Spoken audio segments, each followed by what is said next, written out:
I woke up in a hospital bed in July 1973, but I wasn't who I used to be.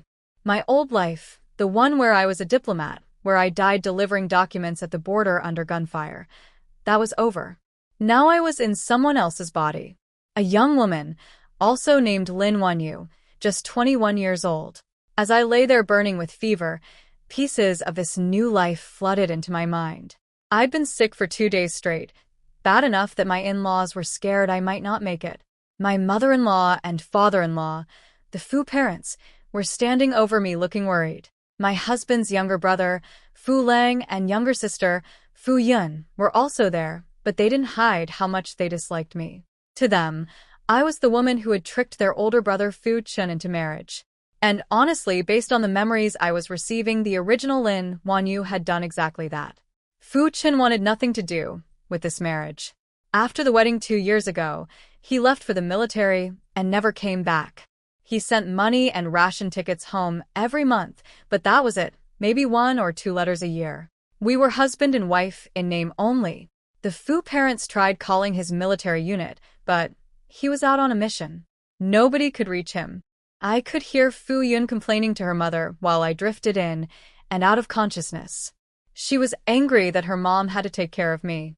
She blamed me for driving her brother away from the family for 2 whole years.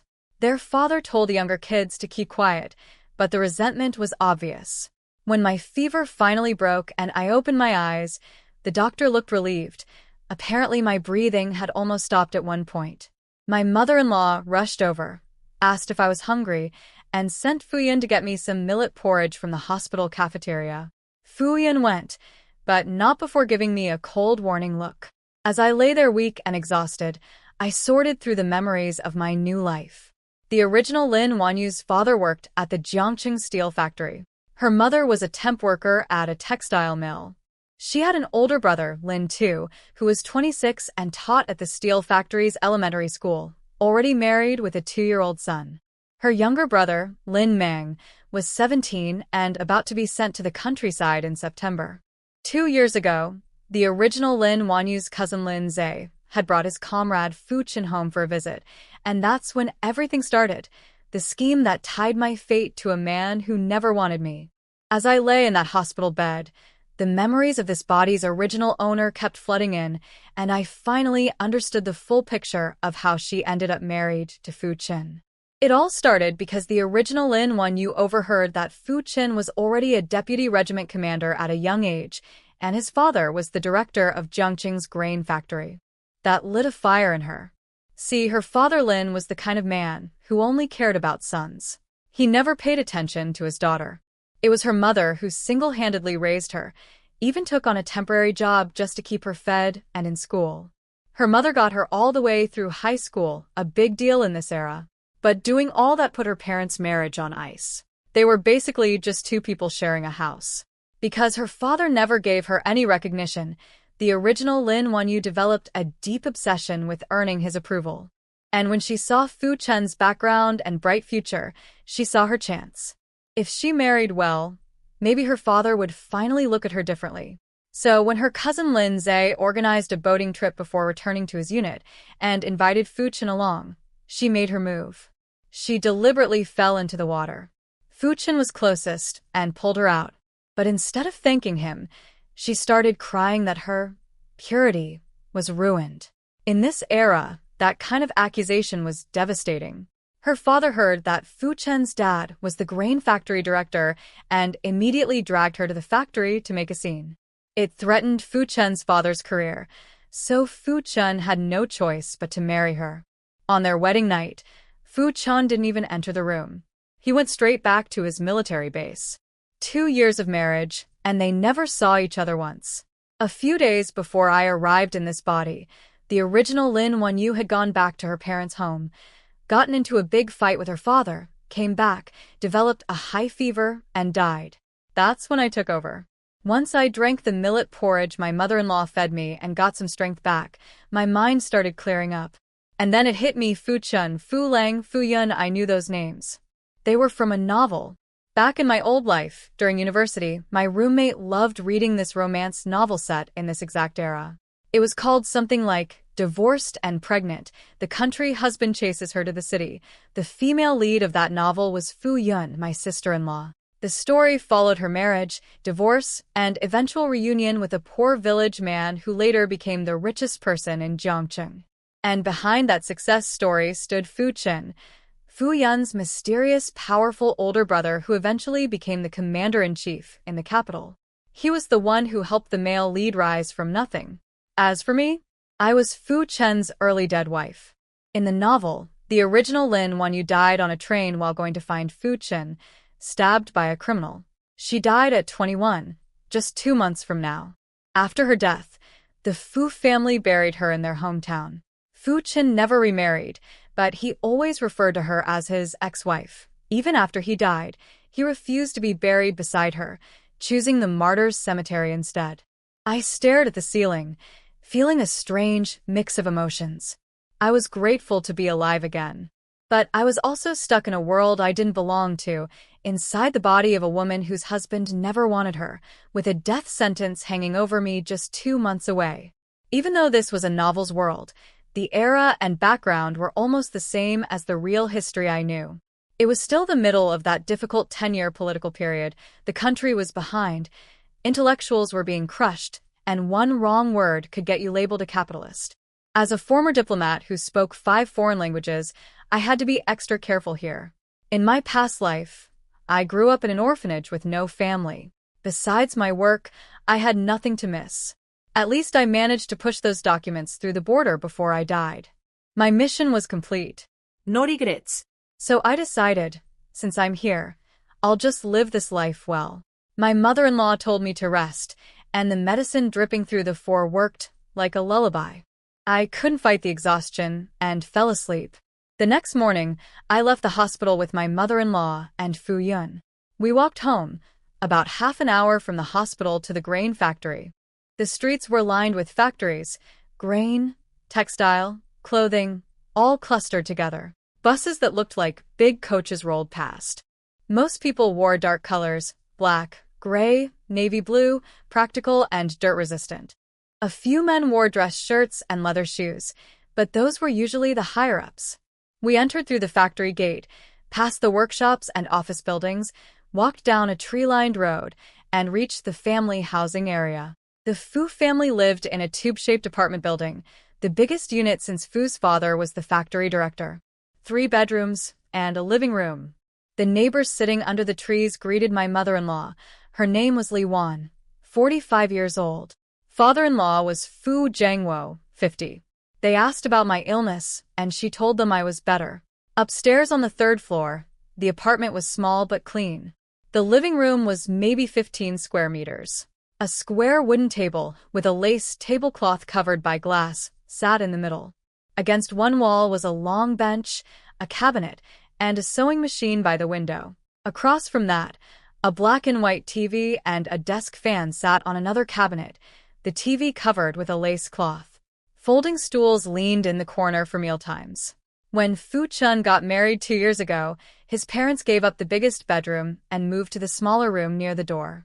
The big room was then split in 2 with a wooden board, one half for Fu Lang and Fu Yun, the other for Fu Chen and me, since it had the best soundproofing. My mother-in-law told me to rest and call her if I felt unwell. I went to my room and looked around. An iron-frame bed with a bamboo mat and thin blanket. A wardrobe with 2 cotton coats, 2 blue skirts, and some more clothes. There were also 2 sets of men's clothing, Fu Chen's, left behind. A desk faced the window, and outside the window, green leaves swayed on a big tree. Behind the door, a shelf held a wash basin and a faded towel. I locked the door, closed the window, pulled the army green curtains shut, and sat at the desk. I picked up a red plastic-framed mirror and saw the face staring back, sallow skin, dry hair. I put the mirror down immediately. After a while, I took a deep breath and picked it up again. This time I checked behind my ear. The red birthmark was still there. I let out a huge sigh of relief. That birthmark meant my personal pocket dimension had come with me to this world. I got the space when I was 14. When I was abandoned as a baby, I had a jade pendant with me. At 14, I tripped on the way to school, and the pendant cut my arm. That's when the space activated. It scared me at first, but as I grew older I learned how to use it and understood how precious it was. Inside the space, I could grow crops, raise animals, store things, and there was even a small spring of spiritual water. The spiritual spring water in my space couldn't bring people back from the dead, but it could strengthen the body, improve skin, and help wounds heal faster. Time inside the space moved 10 times slower than outside. 1 hour out, there was 10 hours in there. That's how I managed to learn 5 foreign languages in my previous life while still working. The space was about 10 acres total, and I could control it with my mind. It even had water and electricity. There was a fruit orchard with apples, pears, strawberries, cherries, watermelons, and grapes. A farming area with chickens, ducks, pigs, geese, cows, and sheep. A fish pond, and a small patch of ocean with seafood. Vegetable fields growing cabbage, corn, carrots, and greens. A mountain with wild herbs and precious medicines like ginseng. Cotton plants for making clothes. And over a dozen warehouses I'd stocked with supplies, medicine, daily necessities, seeds, grain, fabric, electronics, and women's hygiene products, which was especially important since women in this era only had cloth strips to use. I had enough supplies to last decades. With all this, I could live comfortably no matter what. I drank some spiritual spring water and lay down to rest. This body was malnourished and weak. Getting healthy was my top priority. Everything else could wait. I woke up around 4 in the afternoon. My mother-in-law and Fu Chen were in the living room watching TV and preparing vegetables. Mother-in-law offered me pastries from the cabinet. I ate 2, drank some warm water, then sat down to help with the vegetables. They both looked shocked. Fu Chen stared at me with suspicion. And then the memories hit me. I understood why. When the original Lin Wanyu first married in, she helped with cooking once. Then the very next day, she secretly took the family's meat back to her parents' house to please her father. In this era, meat was incredibly hard to get. You had to line up early at the supply store, and ration tickets were distributed by household size. Everyone barely had enough. Stealing your in-laws' meat to give to your own family was a terrible thing to do. After that incident, the Fu family never let Lin Wanyu near the food again. "You're not planning to sneak food back to your parents' house again, are you?" Fu Chen snapped at me. Mother-in-law tried to kick Fu Chen under the table to shut her up, but accidentally kicked my foot instead. We locked eyes awkwardly. The truth was, over 2 years the original Lin Wanyu had taken all kinds of things from the Fu household back to her father. Pastries, food, supplies. She never even ate the pastries herself, saving every piece for her father. Her father was vain and greedy, and the two of them had been taking advantage of the Fu family constantly. The mess the original owner left behind was not going to be easy to clean up. Mother-in-law sent Fu Chen away to wash the vegetables and tried to comfort me, telling me not to take Fu Chen's words to heart. I told her it was fine. I wasn't going to waste energy defending myself against things the original really did. Trying to prove myself would just be a trap. Mother-in-law awkwardly excused herself to start cooking in the hallway. I sat alone in the living room watching the black and white TV news. I needed to understand this parallel world's national affairs and international situation to blend into this era properly. As for the Fu family, I knew I would have to leave eventually. When father-in-law and Fu Lang came home from work, the whole family sat down for dinner. Mother-in-law had made fish soup specially for me and gave me the tenderest piece of fish. "Thank you, Mom," I said. The whole family stared at me like I'd grown a second head. The original Lin Wanyu had never been polite or grateful. She did things her own way, never listened to anyone's advice, and only cared about earning her father's approval. The Fu parents had tried talking to her before, but gave up to avoid conflict. They even felt their own son Fu Chen owed her something. After all, leaving her bride on the wedding night and disappearing for 2 years was wrong too, no matter what she'd done. Mother-in-law smiled and piled more vegetables into my bowl. But I caught Fu Lang and Fu Chen exchanging a look. I could tell what they were thinking. They were sure I was plotting something big. After dinner, mother-in-law and Fu Chen went to wash dishes while I stayed in the living room watching TV with father-in-law and Fu Lang. I could feel Fu Lang sneaking glances at me. He seemed surprised I was sitting there watching the evening news instead of disappearing into my room, like the original Lin Wanyu always did. The news was about the country's new family planning policy, promoting the idea of marrying late and having fewer children. I noticed my in-laws glancing at me during that segment. Their oldest son and I had been married 2 years without even sharing a bed. If this policy moved forward, having multiple children later would be difficult. But with things so broken between Fu Chen and me, nobody dared bring up the topic. After the news, I took my clothes and went to the shared bathroom to wash up. The moment I left, I'm sure the whole family huddled together to discuss my sudden changes. And I understood why. To them, the old Lin Wanyu helping with chores and saying thank you was suspicious. Fu Lang and Fu Yan were convinced I was planning something. Father-in-law guessed my changes had something to do with a fight I'd had with my birth father before the fever. He and mother-in-law could understand the original owner's desperate need for a father's love, but they still couldn't forgive what she'd done to their son. Back in my room after washing up, I opened the iron box in the desk drawer. It held everything the original owner had, 300 yuan and a few grain ration tickets. 200 was her wedding dowry, 150 saved by her mother over many years, and 50 reluctantly given by her father just to avoid gossip. The remaining 100 was from Fu Chen's salary. He earned about 120 a month plus bonuses, totaling around 140. Half went to his parents, since the family hadn't split finances. The other 70 he sent entirely to me, his wife, without keeping a single cent for himself. Whatever else Fu Chen felt about this marriage, he hadn't been stingy with money. But the original owner had spent every last yuan of Fu Chen's monthly payments buying gifts to please her father. 2 full years, and she'd saved nothing. Her mother Lin was the one who truly loved her, raising her alone, working a temporary job just to feed and educate her. Yet the original owner chased after her cold, neglectful father instead. It broke her mother's heart so badly she fell ill. But what could a mother do? Her daughter was grown and married. I put the iron box into my pocket space inside. The original owner's choices were her own. I wouldn't judge her, but I also wouldn't continue them. She'd paid for her father's debt of birth with her life. That relationship was over. The next morning, everyone left for work. Fu Yan didn't want to be alone with me, so she grabbed her green cloth bag and headed out too. I was relieved to have the place to myself. I watched the morning news, then grabbed my own bag and went out. I needed to understand this world, its rules, its prices, how things worked. In my past life as a diplomat, I always needed to be in control of my situation. Being passive meant being at someone else's mercy. I wasn't going to let that happen here either. I visited the grain factory's supply store. It was small, with a row of glass display cases. A sales clerk stood behind the counter, and shelves of goods filled the wall behind her. Production slogans were posted everywhere. To buy anything, you lined up at the door, told the clerk what you wanted, handed over your money and ration tickets, and she'd write up a receipt and fetch the item. First come, first served. Food was the most scarce resource in this era. People lined up early at the supply store just to get a chance at meat.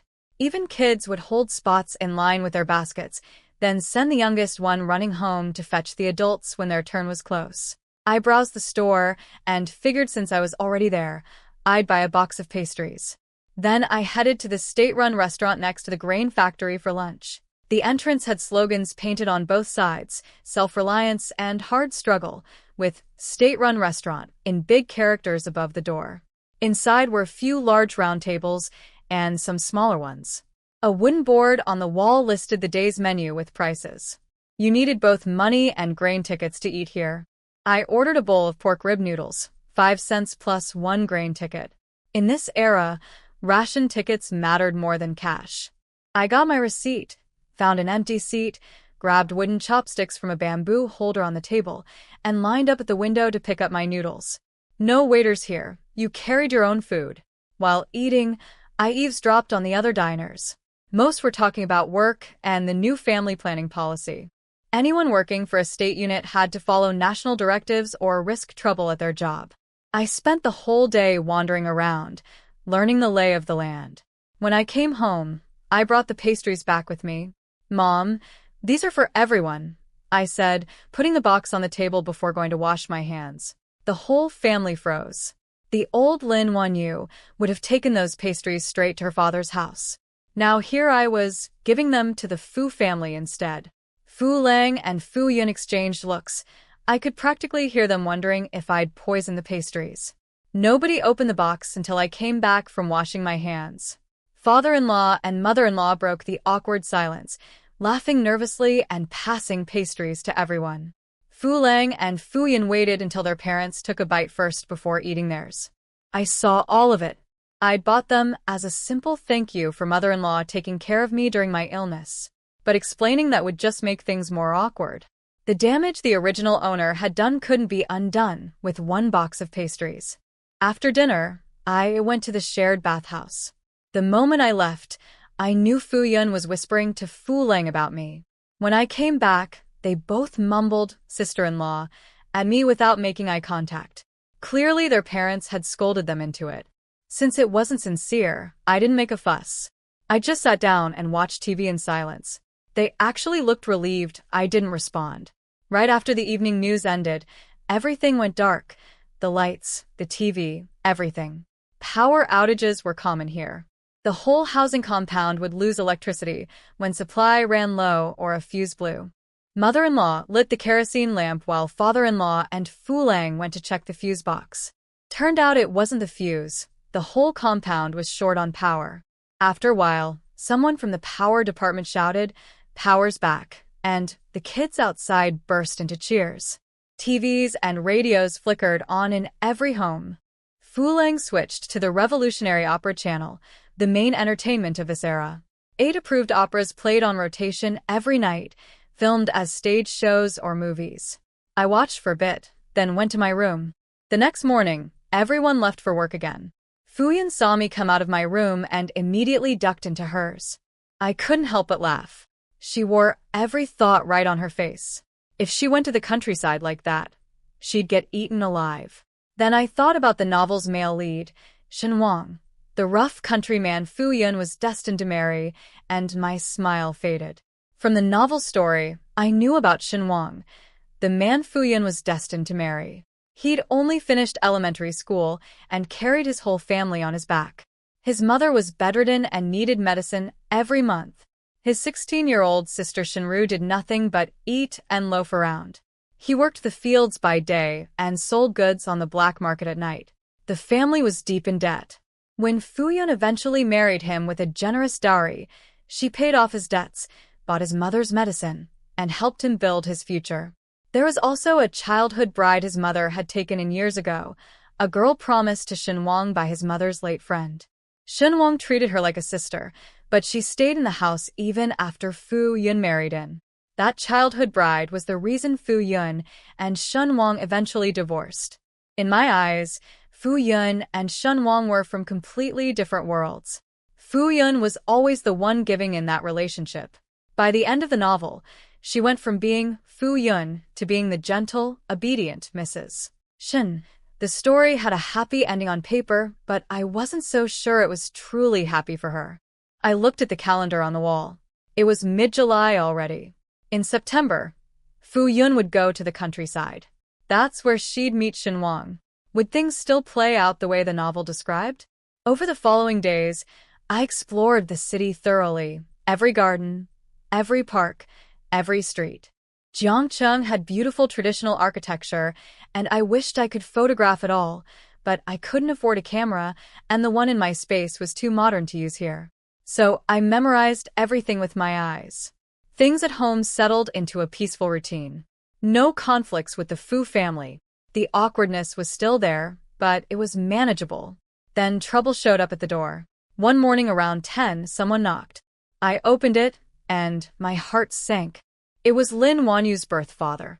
Fu Yun was watching TV in the living room, and the moment she saw him, she glared at me. In her mind, my recent good behavior had all been a setup for this. Me and my father scheming to take something from the Fu family again. It wouldn't have been the first time. Once before, he'd shown up late at night demanding a gift I'd promised for my nephew's 1-month celebration.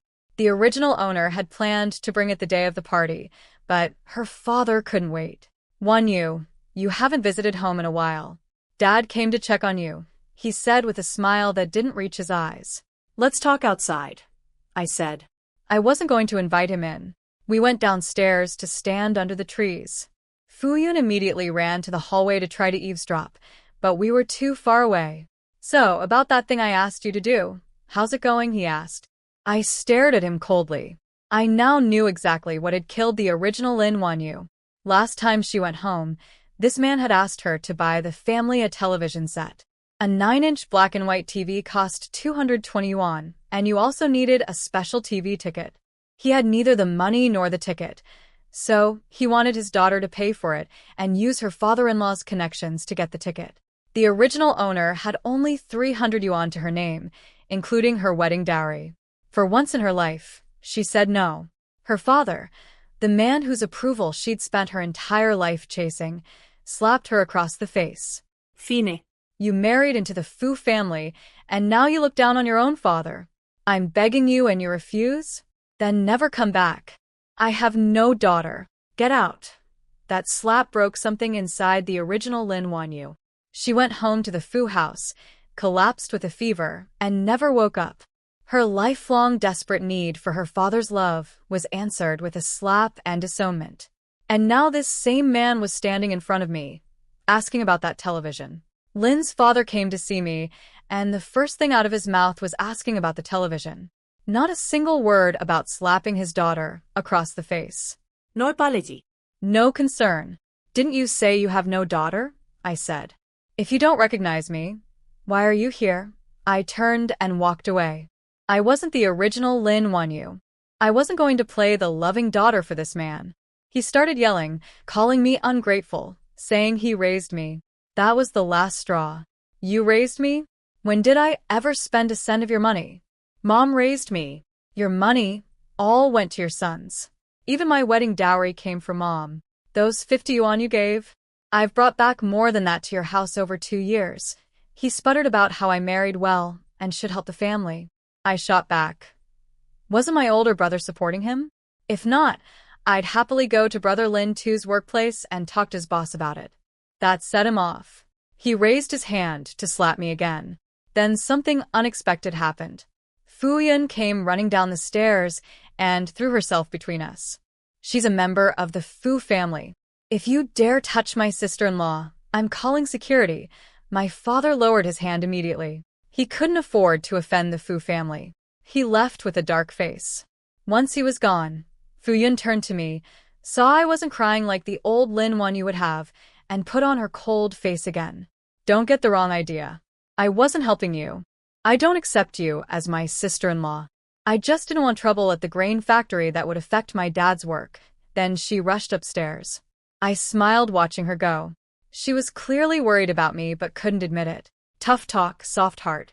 Back home, I took a jar of vanishing cream from my drawer and left it at Fu Yun's door with a note that just said, "Thank you." I heard her come out after I closed my door. "Who wants your stuff?" she muttered. But she took it back to her room. I was sure she smiled too, even if she'd never let anyone see it. That evening, the family gathered to discuss Fu Yun's upcoming move to the countryside. Father-in-law had pulled some strings to get her assigned to Yangqing, a southern coastal city. The south meant milder winters and being close enough that the family could reach her if needed. The downside was typhoons, but at least being near the ocean meant she wouldn't go hungry. Mother-in-law planned to exchange local grain tickets for national ones so Fu Yun could use them anywhere. Father-in-law laid out the plan. Fu Yun would take 50 jin of coarse grain, 3 jin of fine grain, and 30 yuan to start. After she settled in, the family would send money and grain every month, 10 yuan from the parents' own share, not from Fu Chen's or Fu Lang's contributions. Then, everyone looked at me for my response. Fu Lang watched me nervously, worried I'd object and cause a scene. Fu Yun kept her head down, eyes red. She knew that technically, half of Fu Chen's salary went to the household, and as Fu Chen's wife I had some say. "Whatever you decide is fine," I said. The whole room exhaled. Even father-in-law cracked a rare smile. The departure date was set for September 3rd. I had no reason to interfere with the Fu family's business. Fu Yun's money wasn't coming from me. And besides, I knew I wouldn't be staying in this family forever. Before Fu Yun's departure, the whole Fu family got busy preparing. Father-in-law had pulled strings to get her assigned to Yangcheng, a southern coastal city. In this era, going to the countryside meant your household registration moved with you. There was no way to dodge it. Without registration, you were basically invisible. You couldn't do anything. Mother-in-law made preserved meat and sausages to mail later, so Fu Yun wouldn't have to carry too much on the train. She bought fabric and sewed 2 new outfits. Father-in-law traded local grain tickets with co-workers for national ones that could be used anywhere. Fu Lang spent his own savings on pastries and candy for his sister. I was the only idle person in the house. I couldn't really help, so I just sat with Fu Yun watching TV. After the incident with my birth father, things between us had softened a bit. We still didn't talk much, but at least we sat on the same side of the couch now. Meanwhile, at the Lin household, things were far less peaceful. My younger brother Lin Mang was in the same group, heading to the countryside. My birth father spared no expense preparing for his precious son. But my sister-in-law Su Min was furious. The family's fine grain was all going to Lin Mang, and she had a 2-year-old to feed. When my father announced they'd send Lin Mang 6 yuan every month, Su Min nearly exploded. My father shut her down fast. He reminded her that the family had already spent money buying Lin to his job and paying for their wedding. If not for those expenses, there would have been enough money to buy Lin Mang a job too, and he wouldn't need to go to the countryside at all. Lin too quickly apologized on his wife's behalf and dragged her out before things got worse. Outside, Su Min complained to Lin too that I should be helping. After all, I'd married into a wealthy family. She grumbled that ever since my father slapped me, I hadn't come home once or sent a single coin. Lin too told her to stay out of it. He warned her that I'd threatened to go to his workplace and cause trouble, and that with the fight between me and our father still fresh, she shouldn't pick sides. They needed both our father and me on good terms. Our father because they lived under his roof, and me because they might need my help someday. Back at the Fu house, I sneezed several times in a row. Mother-in-law immediately felt my forehead, worried the fever was coming back. I told her I was fine, and I really was. I'd been drinking the spiritual spring water to slowly improve this body. Then mother-in-law looked at me closely and said something that made the whole family stare. She said I looked like I'd gained weight. My acne was fading, my skin wasn't sallow anymore but actually had a healthy glow, and my hair wasn't dry and brittle like before. Father-in-law agreed my complexion was much better. Everyone noticed at once. The original Lin Wanyu had never spent money on herself. Every yuan went to her father. Her body had been starved of proper nutrition for years. But now, with the spiritual spring water working quietly, and me actually eating and taking care of this body, the changes were starting to show. I was eating well, sleeping well, and slowly improving this body with the spiritual spring water. I didn't dare drink too much of it though. If I changed too fast, the Fu family would get suspicious. Slow and steady was the way. Mother-in-law reminded me to take care of myself and not get sick again. Then she asked if my younger brother Lin Mang was also going to the countryside with the same group as Fu Yun and where he'd been assigned. I had no idea. I hadn't been back to the Lin house since my father showed up, and we parted on bad terms. You should still go visit, mother-in-law said gently. Even if my father was difficult, Lin Mang was my brother, and he was about to leave. And I knew she was right. Lin Wanyu's mother had been worrying about me. I owed her a visit. Mother-in-law insisted I bring gifts so no one would gossip about me showing up empty-handed. I agreed to take pastries and candy but turned down the meat.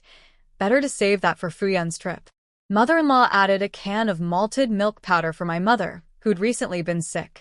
I thanked her. The next day, as I was leaving, Fu Yun called out to me from the couch. You're really going back, she tried to sound tough. Don't come back crying. If you get another fever, Mom can't take care of you alone. She was worried about me getting hit again but couldn't say it straight. I told her I'd be fine and left. I followed the original owner's memories to the steel factory housing area. The Lin family lived in a small courtyard in an alley, just 2 rooms. The outer room belonged to Lin's parents, where they also ate meals at a folding table by the bed. The inner room had been split with a wooden board into 2 halves, one for Lin Tu's family, one for Lin Mang. Before she married, the original Lin Wanyu had slept on a floor mat in the outer room for 2 years straight, rolling it up every morning and spreading it out every night, right up until her wedding day. The Lin family's conditions weren't terrible by this era's standards. Lin's father was a full-time worker, and her mother earned some extra doing temporary jobs. The kids were grown now, but there were 2 rotten things about this family. First, the deep-rooted favoritism toward sons. Second, Lin's father's blind devotion to his own parents, who lived with his older brother at the cotton mill. The grandparents constantly squeezed money from my father, then funneled it all to the uncle's family. Father only reined in that habit after Lin too got married, had a son, and confronted him about it. The favoritism toward boys, though, that was inherited from the grandparents and ran through every branch of the Lin family tree. Girls were disposable. I walked into the alley, and the neighbors greeted me warmly.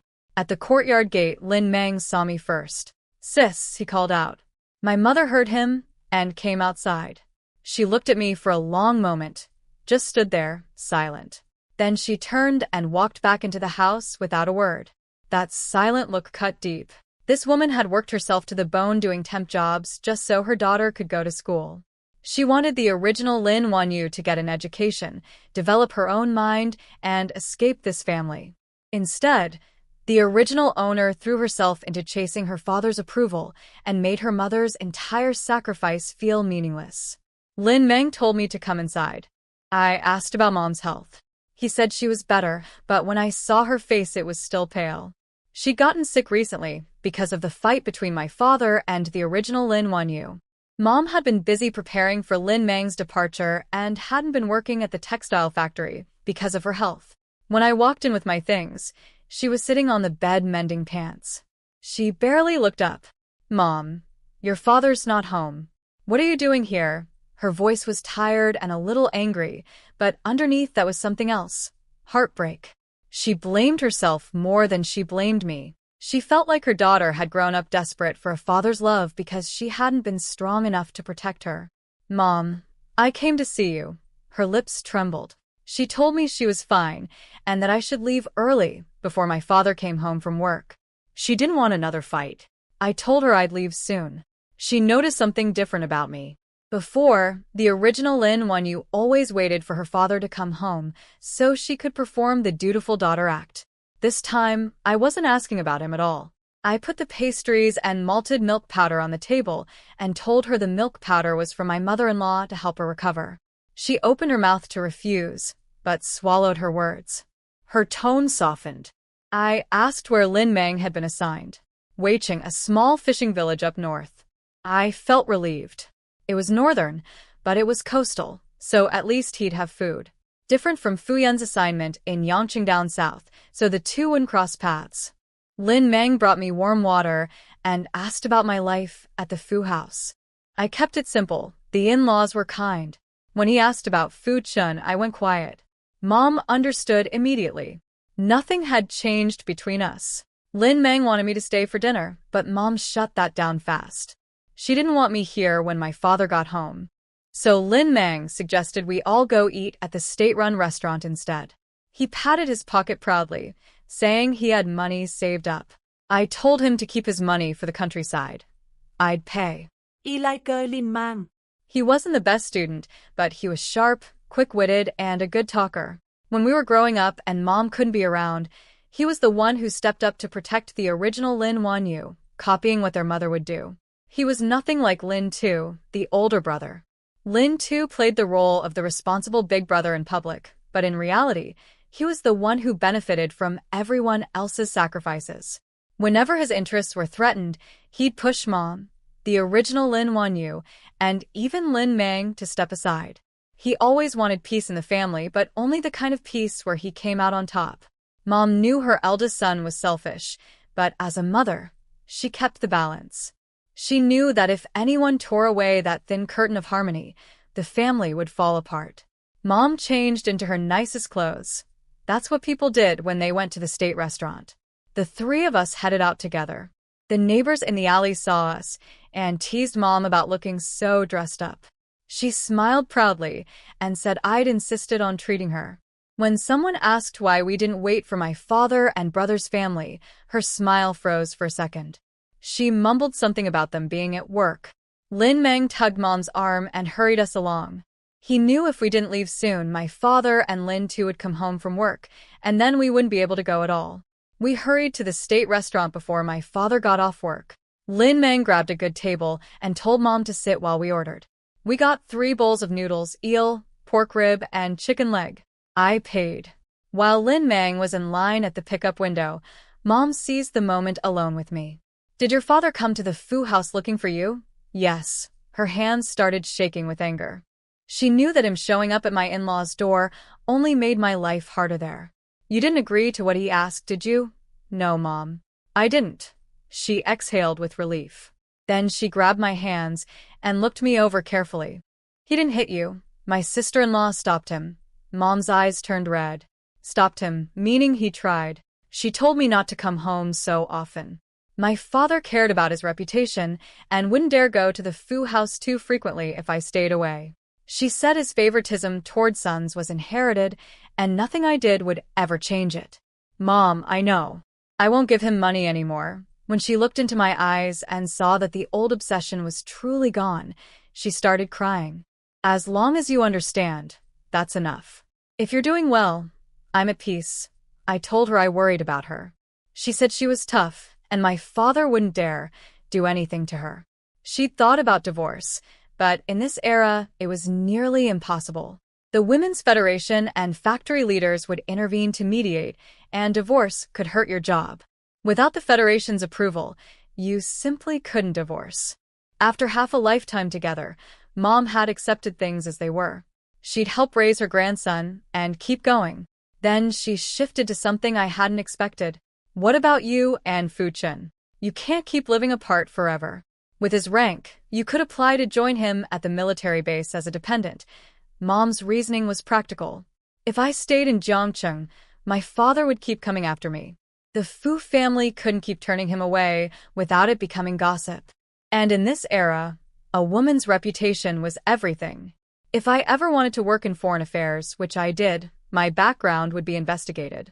Being known as someone who repeatedly rejected her own father could fail a political review.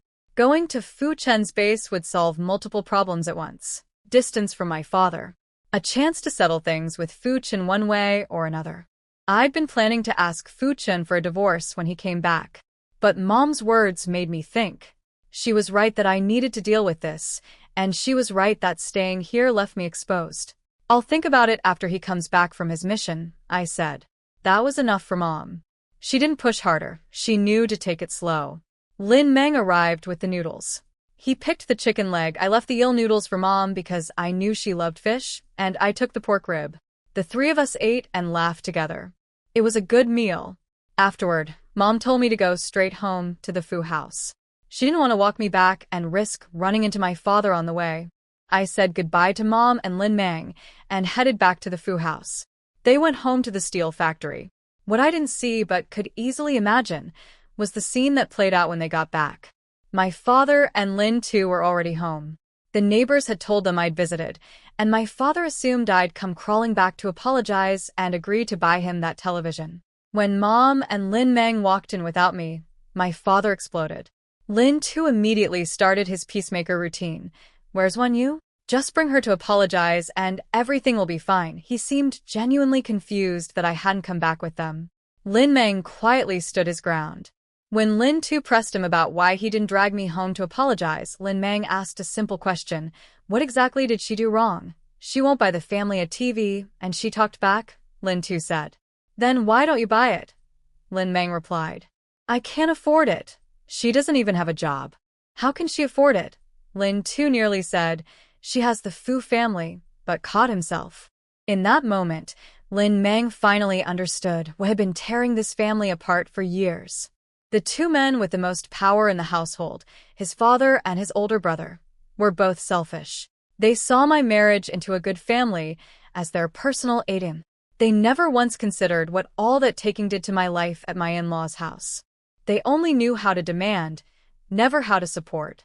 If the Fu family ever turned against me, these 2 would just call me an embarrassment. Lin too stormed into the courtyard. hands on his hips. My father sat inside fuming. Mom's eyes were red. Lin Mang looked at all of them and realized the truth he'd been too young to see before. This family had been crumbling for years because the people being taken advantage of, first Mom, now me, had finally stopped letting it happen. And the ones who'd been benefiting were furious about it. But people who've always been on the winning side never see their own selfishness. They only wonder why everyone else is being so difficult. Soon enough, the day came for the young people to head to the countryside. I went with my in-laws to the train station to see Fu Chen off. Lin Mang was there too, in the same departing group. He spotted me and jogged over with a big smile. "Sis," he greeted my in-laws politely. The Lin family was also there to see Lin Mang off. My in-laws exchanged friendly nods with them. At the train station, the two families stood side by side. My mother-in-law and mom chatted politely, both trying to hide their sadness. My birth father stood there putting on a respectable face. He wouldn't dare act up in front of the Fu family. The youth office called everyone to line up. Fu Chen and Lin Mang grabbed their luggage and joined the group. They were on the same train. Fu Chen would get off midway at Yangcheng, and Lin Mang would ride all the way to the last stop at Weicheng. Mother-in-law held Fu Yun's hands through the train window, her voice breaking. "Call home as soon as you arrive. Stay safe." Fu Yun's eyes turned red. "Mom, Dad, brother, I'll miss you." That broke mother-in-law completely. She started crying. Father-in-law and Fu Lang's eyes went red too. On the other side, Mom was giving Lin Mang her last instructions. "Watch your money on the train. Don't lose your bedding." The cotton sheet stuffed in was thick and warm, and thieves on trains would steal anything. "Be careful in an unfamiliar place. Don't act on impulse." She also told him to look after Fu Chen on the journey and not let anyone bully her. Lin Mang leaned out and called to me. "Sis, take care of yourself." I stepped forward and told him to stay sharp and write letters if anything happened. He promised he would. I noticed Fu Chen glancing over from the next window. I hadn't said any parting words to her. She looked a little bothered by it, but then seemed to talk herself out of caring. After all, she'd never accepted me as her sister-in-law, so why would I treat her like a sister? The train whistle blew. The conductor shouted for everyone to step back. The doors closed, and the train lurched forward. Parents ran alongside it, crying and waving. Lin Mang stuck his head out the window shouting for everyone to go home. That's when Mom collapsed into my arms and broke down sobbing. "Your brother is gone." She kept repeating it. But I knew there was more behind those tears than she could say with my father and Lin too standing right there. Lin Mang had been her shield in that house. Whenever my father tried to raise his hand against her, Lin Mang's tall frame would step between them. Now he was gone, and she had nobody left to lean on. "Mom, you still have me," I said, squeezing her hand tight. She gripped back hard.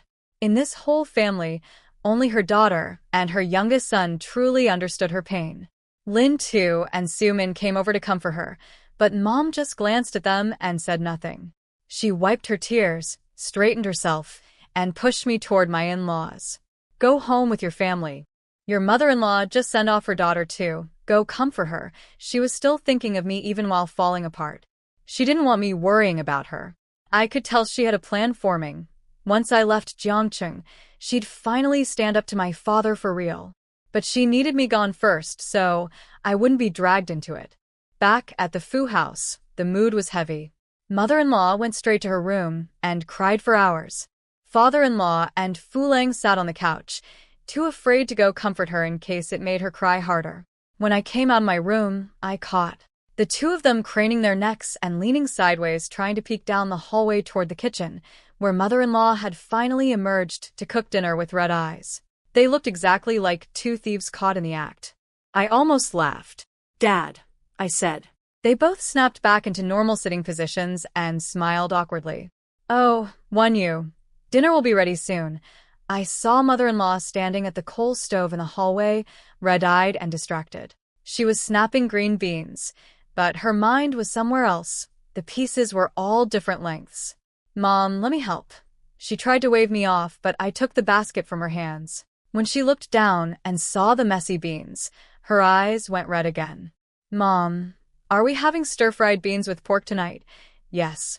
Her voice was flat and lifeless. I kept talking to fill the silence, then offered to cook dinner myself while she guided me. She looked at me like I'd grown wings. The Fu family had never let the original Lin Wanyu near the kitchen again after the meat incident. Over time, they all assumed she couldn't cook at all. But she agreed. We stood side by side, her teaching, me following. Somewhere in the middle of explaining how to render the fat out of pork until it's crispy and fragrant, she forgot about Fu Chen leaving. When hot oil splattered and I flinched backward, she actually laughed, grabbed the spatula from me, and flipped the meat without flinching. The hallway was full of neighbors cooking dinner at their own stoves. Someone noticed me helping and made a comment about mother-in-law being lucky. Everyone knew the old Lin Wanyu never lifted a finger. Behind her back, people mocked father-in-law, a factory director who couldn't even manage his daughter-in-law. Other women were jealous, though, saying I had it easy with kind in-laws and a military husband who sent money every month. Mother-in-law was starting to cheer up when one of the neighbors, Aunt Zhang, asked about Fu Chen going to the countryside. Mother-in-law's face fell instantly. All my work undone in one sentence. I shot a look at the woman. Father-in-law and Fu Lang had been eavesdropping from inside, hoping I'd successfully distracted mother-in-law. When they heard Fu Yan's name come up, they both knew tonight would be another sleepless night for her. The neighbors tried to comfort her, saying the countryside would build character and maybe Fu Yan would be back in a few years. But mother-in-law had heard enough. You know I'm upset and you still bring it up, she snapped at Aunt Zhang, then grabbed the dishes and marched inside. Aunt Zhang turned to me, flustered. Oh dear, tell your mother-in-law not to hold it against me. Aunt Zhang, I don't make decisions for my mother-in-law, I said with a thin smile, then took the bowls inside. The neighbors were surprised. The old Lin Wanyu would have either stayed invisible or tried to smooth things over. But today I'd stood up for mother-in-law with a single sharp sentence that left Aunt Zhang speechless. With Fu Chen gone, there was nobody to fight mother-in-law's battles anymore, and somehow, the daughter-in-law she never got along with was stepping into that role. For the next few days, mother-in-law was in a dark mood. Father-in-law and Fu Lang tiptoed around her and volunteered to wash dishes every night. She only showed warmth to me, cutting apples and putting them in front of me while we watched TV. When father-in-law and Fu Lang saw the fruit plate placed squarely in front of me and nowhere near them, they knew she was still angry. Things finally improved when Fu Chen called home from the village. Mother-in-law peppered her with questions. How was the village? Where was she staying? Was she okay? Fu Chen sounded fine, not like someone who'd been mistreated. A mother can always tell. Mother-in-law told her to write letters with her address so they could send grain. She was still rattling off instructions when Fu Chen had to hang up because the village leader was giving her looks about hogging the phone. A few days after Fu Yan's call, I received a letter and money from Fu Chen. He was back from his mission. The letter was as bare as always, just 4 words. Everything is fine. I put it in the drawer without much thought and counted the money he'd sent. Mother-in-law got her share too, and immediately told father-in-law when he came home. Fu Chen had asked about Fu Yan's address in the countryside, but hadn't mentioned me at all. What surprised them more was that I hadn't asked anything either. The old Lin Wanyu would have demanded to know if Fu Chen wrote more to his parents than to her, or sent them more money. She would have made a scene. But I said nothing. I didn't ask about him, didn't react to his name, didn't care. I could tell my in-laws were rattled. Mother-in-law had been testing me for weeks, dropping Fu Chen's name casually into conversation, watching for any reaction. There was none. She told father-in-law what she'd figured out. I wasn't angry anymore. Anger meant I still cared. This was something worse. I'd given up on Fu Chen completely.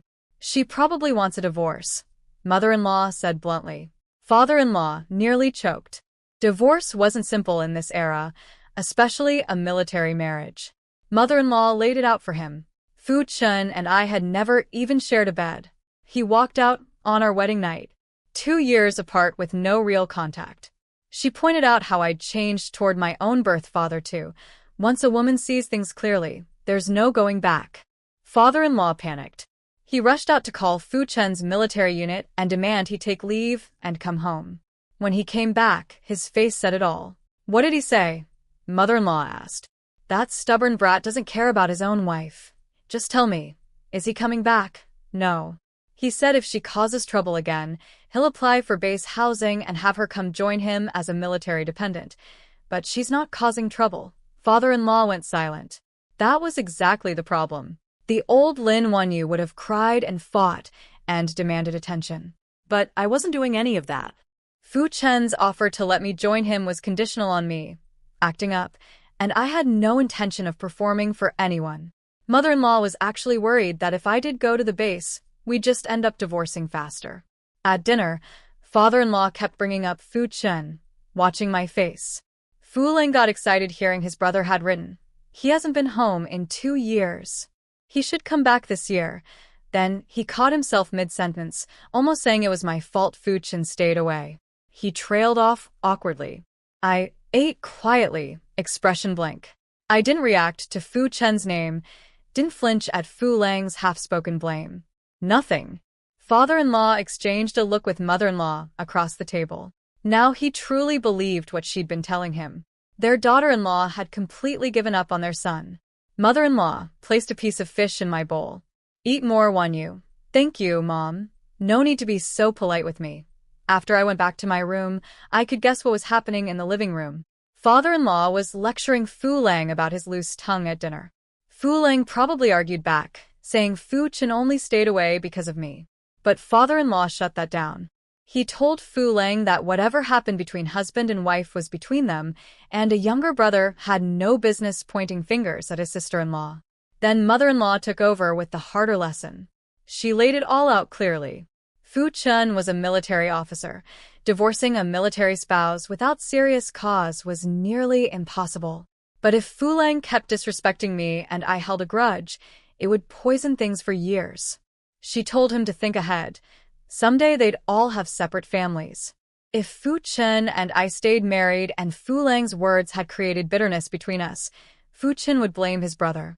If we divorced and Fu Chen ever regretted it, he'd blame his brother for pushing me away. Either way, Fu Lang would be the one who damaged his own relationship with his brother. She also pointed out the difference between Fu Yun saying harsh things, a young sister throwing a tantrum, versus Fu Lang, the brother-in-law, saying those same things. From him, it was a real slap in the face. That seemed to land.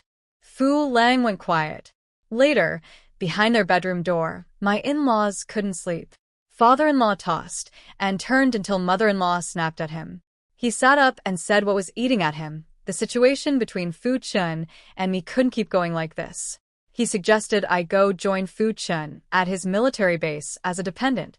Maybe if we spent time together, something might grow. Fu Chen had even mentioned in his letter he could apply for housing if needed. Mother-in-law wavered. It wasn't a terrible idea, but it wasn't their decision to make, it was mine. She agreed to sound me out when the time was right. Father-in-law barely slept. The next morning, he went to work with dark circles under his eyes. At dinner that evening, I noticed the change right away. Fu Lang spoke to me differently, softer, more polite. No more calling me by my full name like I was a stranger. I knew his parents must have had a serious talk with him. Whatever they said had clearly gotten through. That evening while we watched TV, mother-in-law started casually mentioning how Fu Chen's letter talked about military housing for dependents. All three of them, father-in-law, mother-in-law, and Fu Lang, kept sneaking glances at me. They were about as subtle as a brick through a window. I thought about what Mom had told me. It had been 2 months since my birth father's last visit, and he'd be showing up again soon. Mom was right. Staying in Jiangcheng left me exposed. And I needed to settle things with Fu Chen one way or another. Plus, the longer I stayed around Mom, the more likely she'd notice I wasn't really her daughter. Mom, are you asking if I'm willing to go join Fu Chen at his base? I said directly. Mother-in-law jumped to explain. They weren't trying to get rid of me. She actually enjoyed having me around. But Fu Chen and I had been married 2 years without meeting once, and that couldn't go on forever. Whatever issues we had, we needed to talk face to face. She said they'd respect whatever I decided. Okay. I'll go take a look, I said. She lit up. Father-in-law rushed out to call Fu Chen immediately. On the phone, Fu Chen went quiet when he heard I'd agreed. He said he'd file the housing application the next day. Father-in-law seized the moment to give his son a piece of his mind. He told Fu Chen he was a fine soldier but a terrible husband. 2 years of running away was wrong. If I resented him, he deserved it. He told Fu Chen to talk things out honestly and not let bitterness build up. Fu Chen listened and agreed quietly. He knew his father was right. The next day, Fu Chen went to his political commissar with the application. The commissar was happy to approve it. The Navy base was on an island, accessible only by boat, so not many wives were willing to come. Life was inconvenient, and many got seasick just visiting. Because of that, the military treated any wife willing to come as a priority, with better benefits than other branches. There were plenty of empty houses in the family compound. Pick whichever one you like, the commissar told him. Word spread fast around the base. Everyone knew Fu Chen had been married for 2 years, but his wife had never visited. Now she was coming to live there. People were very curious. Fu Chen's comrade Lin Zhe, the original Lin Wanyu's cousin who'd organized that fateful boating trip, felt the most awkward of all. He'd carried guilt about the whole thing for 2 years. He was the one who'd invited Fu Chen that day. Without that invitation, none of it would have happened. He started to apologize again, but Fu Chen stopped him. It had nothing to do with you, Fu Chen said, patting Lin Zhe's shoulder. She's my wife now, and I'll take responsibility for that. Lin Zhe knew Fu Chen had no feelings for me, only a sense of duty. But Fu Chen said plainly, she's willing to come, and I'll treat her well. He'd never been stingy with money or material things. This marriage lacked love, but everything else he could give, he gave. Fu Chen asked Lin Zhe if he knew what kind of house I might like, and they went looking together. The base was on an island, no apartment buildings, only courtyard houses. The weather there was extreme, scorching sun on good days, terrifying typhoons on bad ones.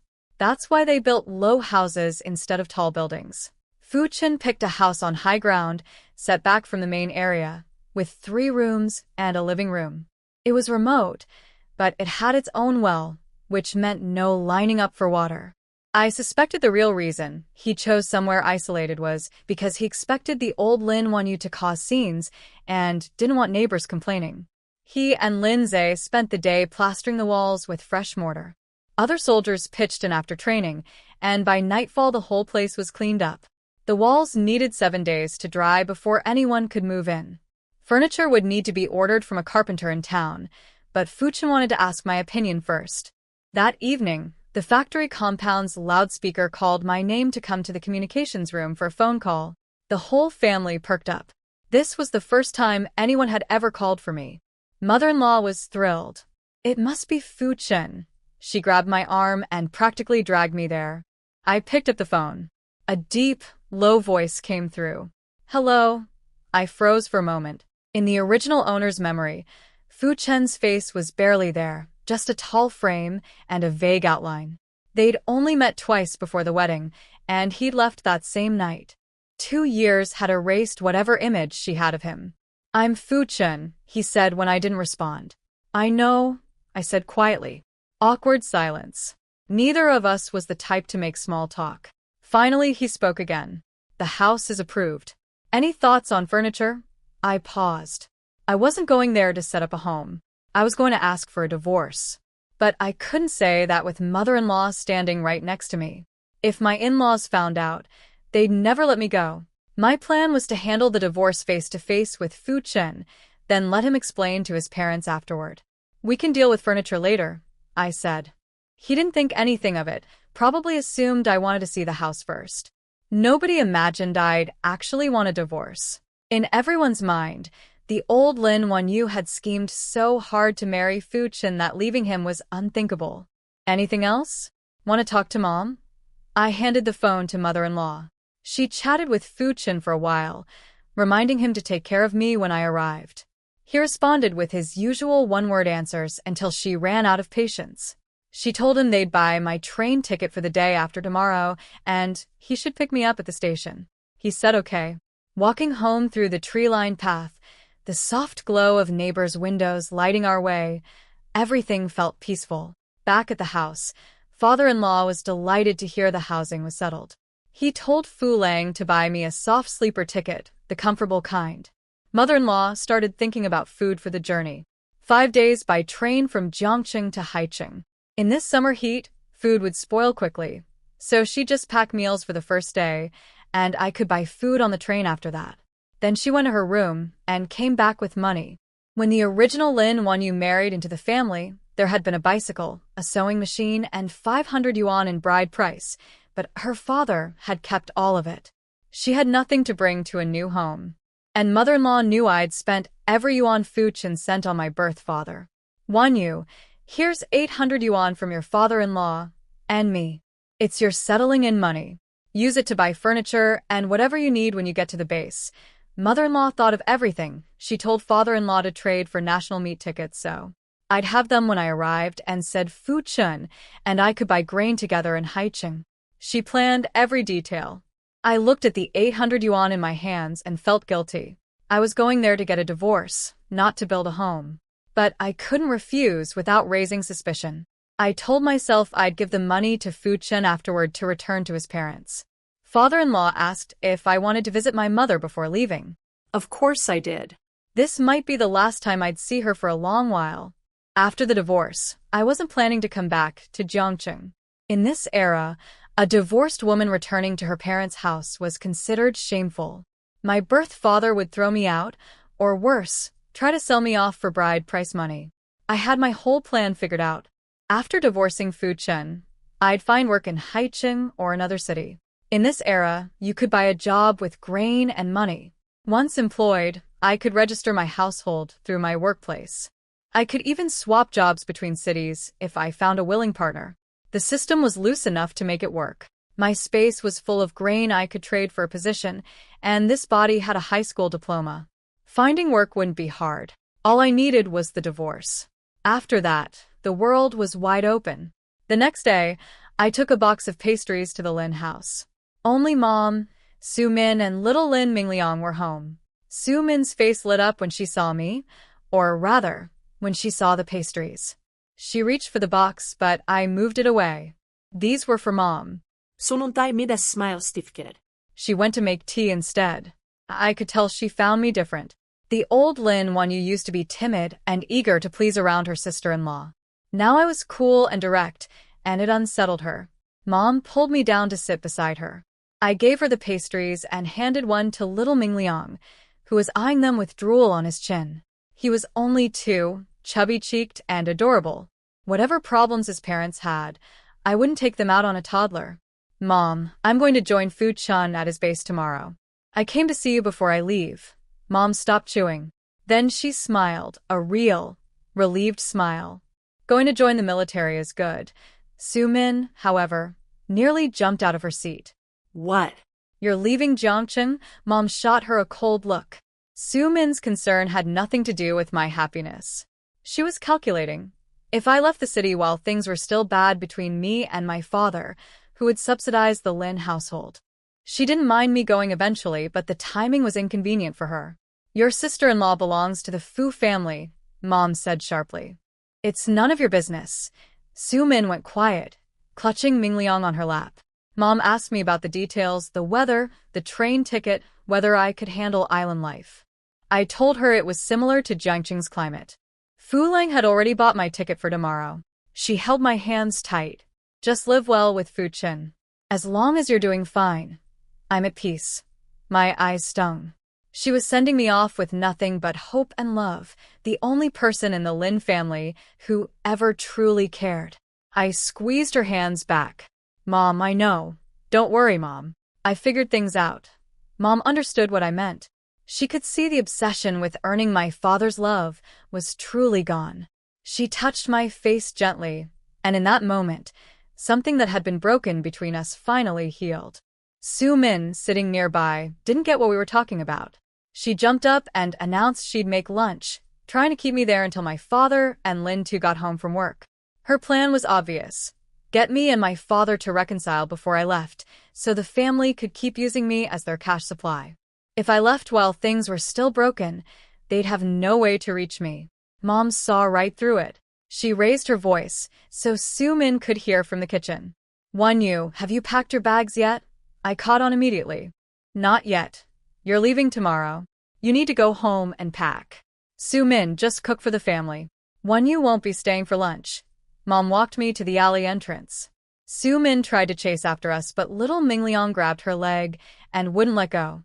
By the time she got free, we were gone. At the alley corner, I hugged Mom and whispered in her ear, "Mom, I'm sorry for everything before." Her eyes turned red. She patted my back softly. "I never blamed you. It was my fault for giving you a father like that." I asked her something I'd been thinking about. "Mom, have you ever thought about divorce?" She trembled. She'd thought about it when she was younger, but the children were small and she couldn't bear to let them suffer. Now she was a grandmother. The courage was gone. "Your brother just went to the countryside," she said quietly. I understood immediately. Lin Mang had just left. He needed the family's financial support. Mom was only a temp worker. Lin Mang's allowance depended on my father's salary. If she divorced now, Lin Mang would suffer. And long term, if Lin Mang couldn't return to the city, my father would need Lin too for his old age. Without Mom there to keep things fair, my father would eventually abandon Lin Mang to keep Lin too and Su Min happy. "Mom, I understand. Don't worry about me. I know what I'm doing." Her eyes were steady and determined. She'd endured this long. She was waiting for the right moment, not giving up, just biding her time. "I'll write to you once I'm settled in Haicheng," I said. "Go quickly before your father gets home." I left. Behind me, Mom went home and turned cold on Su Min. "Su Min, drop whatever you're scheming. Do it again, and you'll be sent back to your parents' house." That was a devastating threat in this era. Su Min started crying, but Mom ignored her and went to cook lunch. When my father and Lin Tu came home and heard I was going to join Fu Chen's military base, my father exploded. I'd come home and left without eating with the family. I'd made this decision without consulting him. I'd only told Mom. He ranted and paced around the living room while Mom calmly set up the table, called little Mingliang over, and started eating. The toddler sat there chewing his noodles, watching his grandfather bounce around the room like a monkey, babbling words he couldn't understand. Lin Tu and Su Min stood to the side, heads down, not daring to sit. Nobody responded to my father's outburst. Eventually, he ran out of steam and sat down, but his face got even darker when he realized Mom had started lunch without waiting for him. In his mind, his daughter and his wife were both selfish and out of control. The truth was simpler. The people he'd been taking advantage of for years had simply stopped letting him.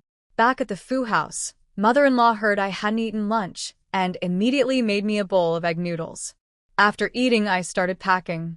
The original owner barely had anything: a few outfits, 2 jars of vanishing cream, and the iron box with money and tickets.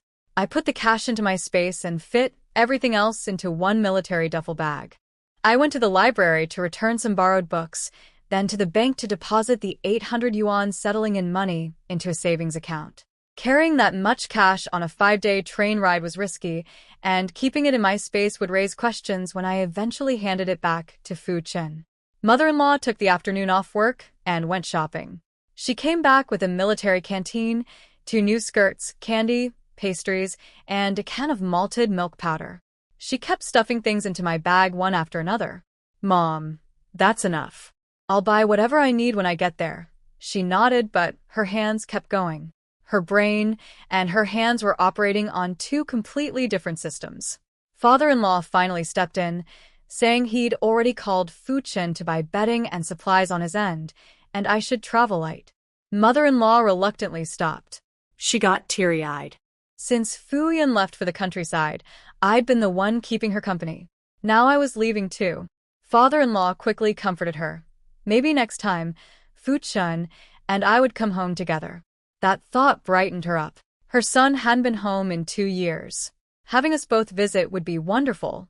That night I double-checked everything, washed up, and went to sleep. Before dawn the next morning, Mother-in-law was already in the kitchen. She packed 3 boiled eggs, a lunchbox of meat and vegetables, and a lunchbox of rice for the journey. It was summer. Food would spoil fast, so she kept it simple. Father-in-law borrowed a car from the factory. The whole family drove me to the train station. When we arrived, I spotted a familiar figure waiting at the entrance. Mom, it was Lin Wanyu's mother. She'd come alone, No sign of my father or anyone else from the Lin family. Mother-in-law noticed too, and I could see the sympathy in her eyes. She linked arms with Mom warmly and insisted on driving her home afterward. Mom held my hands at the platform and repeated all her worries. Watch your belongings. Be careful on the train. Stay alert around strangers. I listened patiently to every word. The conductor's megaphone crackled. Train departing soon. All passengers board immediately. I grabbed my bag and climbed on. Both mothers called out final instructions as I went. Write to us when you arrive. Stay safe on the road. I will. Don't worry about me. I waved from the train door. Father-in-law nodded and told me to find the conductor if I needed anything.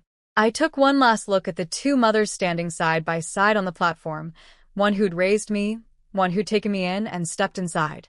The moment I stepped on, the doors closed behind me. Through the window, I saw Mom's eyes turning red. Take care of yourself. Live well with Fu Chen. Her voice cracked. I felt my own eyes sting. Mom, I will. You take care of yourself too. The train lurched forward. Mom ran alongside it, waving. The distance between us grew until she was just a small figure on the platform. Mother-in-law hurried over to comfort her. Mom wasn't worried about me going to the military base. Anywhere was better than staying in Jiangqing under my father's thumb. She was just heartbroken. 2 children gone in half a month. On the train, I picked up my bag and headed toward my car. Fu Lang had bought me a soft sleeper ticket, but to reach it I had to pass through the hard seat section first. That was an experience. The smell hit me like a wall. This wasn't like modern trains with security checks. People brought everything: chickens, ducks, fish, even bicycles. The stench of sweat and livestock mixed together until my stomach turned. I covered my nose and pushed through the packed aisle while passengers shouted at each other to move. When I finally reached the soft sleeper section, I found there were 2 types. One was open, 6 bunks visible to everyone passing by. The other was private compartments with 4 beds and a door. Only cadre families and military dependents could buy those tickets. As a military wife, I qualified. My compartment already had 3 people. A middle-aged couple who looked like educated professionals, the man in a crisp white shirt and leather shoes, the woman in a blue dress, and a young woman with a baby girl going to visit her husband. The young mother had put her bags on my upper bunk. She apologized and quickly moved them. Her daughter, maybe a year old, with 2 little pigtails, looked up at me and smiled with bright, shining eyes. Your daughter is adorable, I said. She always does that with pretty ladies, the mother laughed. After weeks of drinking the spiritual spring water, I looked nothing like the sallow, bony woman who first woke up in that hospital bed. My skin had cleared up and turned fair. My body had filled out. My hair was smooth and shiny. The original owner actually had good bone structure, a round face with clean lines, high brow bones, features that combined into something both cool and delicate. When I didn't smile, I apparently gave off a distant, sharp kind of beauty. When I did smile, my eyes curved into crescents and softened everything. Add the soft Jiangqing accent and the diplomatic composure from my previous life, and people seemed drawn to look twice. The middle-aged woman started chatting with me. I told them I was visiting my husband, who was in the military. The whole compartment's attitude shifted. Everyone respected soldiers and their wives in this era. The young mother asked if I was married young. I told her I was 21. Nobody commented further. In this era, girls married at 18, and many were mothers by 19. At 21 with no children, I was actually considered late. Being a military wife was also useful protection. A young woman traveling alone for 5 days on a train needed people to think twice before causing trouble. Out in the world, your identity was whatever shield you chose to carry. The middle-aged woman in my compartment couldn't believe I was 21. She said I looked 17 or 18. I complimented her back, saying she looked young herself, and she turned to her husband beaming for confirmation. He nodded with a smile. The 4 of us got along well. We worked out a system. We'd take turns fetching hot water from the boiler car, and the young mother with the baby would stay behind to watch everyone's luggage since she couldn't leave her child. Simple, practical kind. That's how strangers traveled together in this era. At lunchtime on the first day, I ate the food mother-in-law had packed: braised pork, fried fish, and chive egg stir-fry. I warmed the lunchbox by setting it on top of a ceramic cup filled with hot water. Not perfect, but better than eating cold. There was enough for dinner too. That night, I slipped into my space to shower, but I didn't dare use any soap. Everyone on this train smelled terrible. If I came back smelling like flowers, people would notice. When I returned to the compartment, the others were wiping their hands and feet with hot towels. I grabbed mine and did the same. If you're going to act the part, commit fully. I had plenty of practice with that from my diplomat days. From the second day on, I ate at the train's dining car: cornmeal box lunches for 35 cents, or simple stir-fry for 50 cents. Tomato egg or spicy chicken, the same 2 dishes every meal. When I got tired of it, I'd sneak food from my space and eat it in the dining car where passing passengers would just assume I'd brought it myself. The scenery outside the window was beautiful. Mountains, trees, no skyscrapers, no neon lights. I'd been in this era almost 3 months now. In my old life, I was used to phones, internet, and constant pressure. Here, without any of that, my mind had gradually settled. It was boring sometimes, but there was room to breathe. Everyone was equally poor, equally short on food, but everyone knew what to expect. There was something peaceful about that. Something hopeful. After 5 days, the train pulled into Haicheng. I grabbed my bag and followed the crowd toward the exit. Mother-in-law had said Fu Chen would pick me up, but I wasn't sure he'd actually come. We had no real relationship. Me showing up at his base uninvited, he probably didn't want to see me at all. It didn't matter. I wasn't here for him. I was here for the divorce. I walked out of the station and looked around. No one in uniform. I shrugged it off and asked an old woman for directions to the bus stop. I hadn't taken 2 steps when a large hand reached over and grabbed my bag. I spun around, alert, ready for a thief, and found myself staring up at a tall man in a dark blue navy uniform. White shirt, red collar insignia, sailor's cap with a red star, wheat brown skin darkened by years at sea, calloused hands, a face that was nothing like the gentle, proper look most people admired in this era. This face was sharp, fierce eyebrows, cold eyes, a hard jawline, mouth set in a permanent downward line. He was intimidating. Around 6'2", broad shoulders, narrow waist, radiating a kind of dangerous masculine energy that made people step aside without being asked. The blurry outline from the original owner's memories slowly merged with the real man standing in front of me. "Fu Chen," I said, testing. He looked down at me. His voice was low and deep. "Yeah." "Let's go." He took my bag and started walking. I watched his broad back for a moment, then hurried to keep up. Fu Chen noticed I couldn't keep up with his long strides and slowed down. He'd been waiting at the main entrance while I'd accidentally followed the crowd to the side exit for the bus station. A military vehicle was parked outside. Standing next to it was Lin Wanyu, the original owner's cousin and Fu Chen's comrade. He stared at me with wide eyes. "You're..." "My cousin."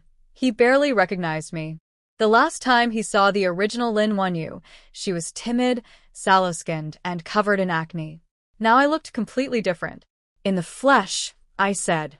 "No wonder Fu Chen took so long finding you in there," Lin Wanyu laughed. He was genuinely happy to see family, but I caught a flicker of worry in his eyes too. He remembered the old Lin Wanyu's troublemaking personality and was probably wondering if I'd caused problems on the base. I climbed into the back seat. Fu Chen put my luggage in the trunk and sat in the passenger seat up front. We sat as far apart as 2 strangers on a bus. Lin Wanyu glanced at us through the rearview mirror and looked pained. Nobody spoke. Lin Wanyu finally broke the silence, explaining we'd drive to a coastal town, then take a boat to the island. He asked if I got seasick. I honestly didn't know. The original owner had never been on a boat. "We'll stop for lunch first, then buy some dried plums at the supply store," Lin Wanyu said.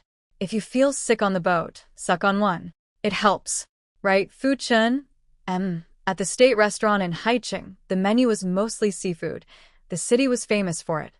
Shrimp, fish, clams, scallops. I ordered the signature seafood noodles. Fu Chen got plain pork noodles. Lin went to pick up the food while Fu Chen used his height to spot an empty table and led me to it. We sat across from each other. Our first time alone together. Complete silence. He was studying me. I could feel it. He'd only seen the original Lin Wanyu 4 times total, twice before the wedding, once at the proposal, once on the wedding day. His memory of her had faded, but he remembered enough. The old Lin Wanyu was weak, yellow-faced, pimply, with shifty eyes that screamed, "I'm scheming something." The woman sitting in front of him now was confident, composed, and looked nothing like that person. His mother had warned him on the phone that I'd changed dramatically. He hadn't taken it seriously. How much could one person really change? Now he understood. And instead of being pleased, he was suspicious. Those cold eyes weren't looking at a wife. They were looking at me the way you'd examine a potential spy. This man was sharp, deep thinker, highly alert. Even with all my experience as a diplomat who'd handled high-pressure situations, his presence was almost suffocating. He was dangerous, not in a violent way, but in the way that he'd see through things most people wouldn't notice. I needed to get this divorce done fast before he figured out I wasn't the original Lin Wanyu. Lin came back with the food and immediately sensed the frozen atmosphere. He later told me he wondered if we should have just eaten at separate tables. He set down our bowls and urged us to eat quickly. It was a long drive to the port. I grabbed chopsticks from the bamboo holder and started eating without ceremony.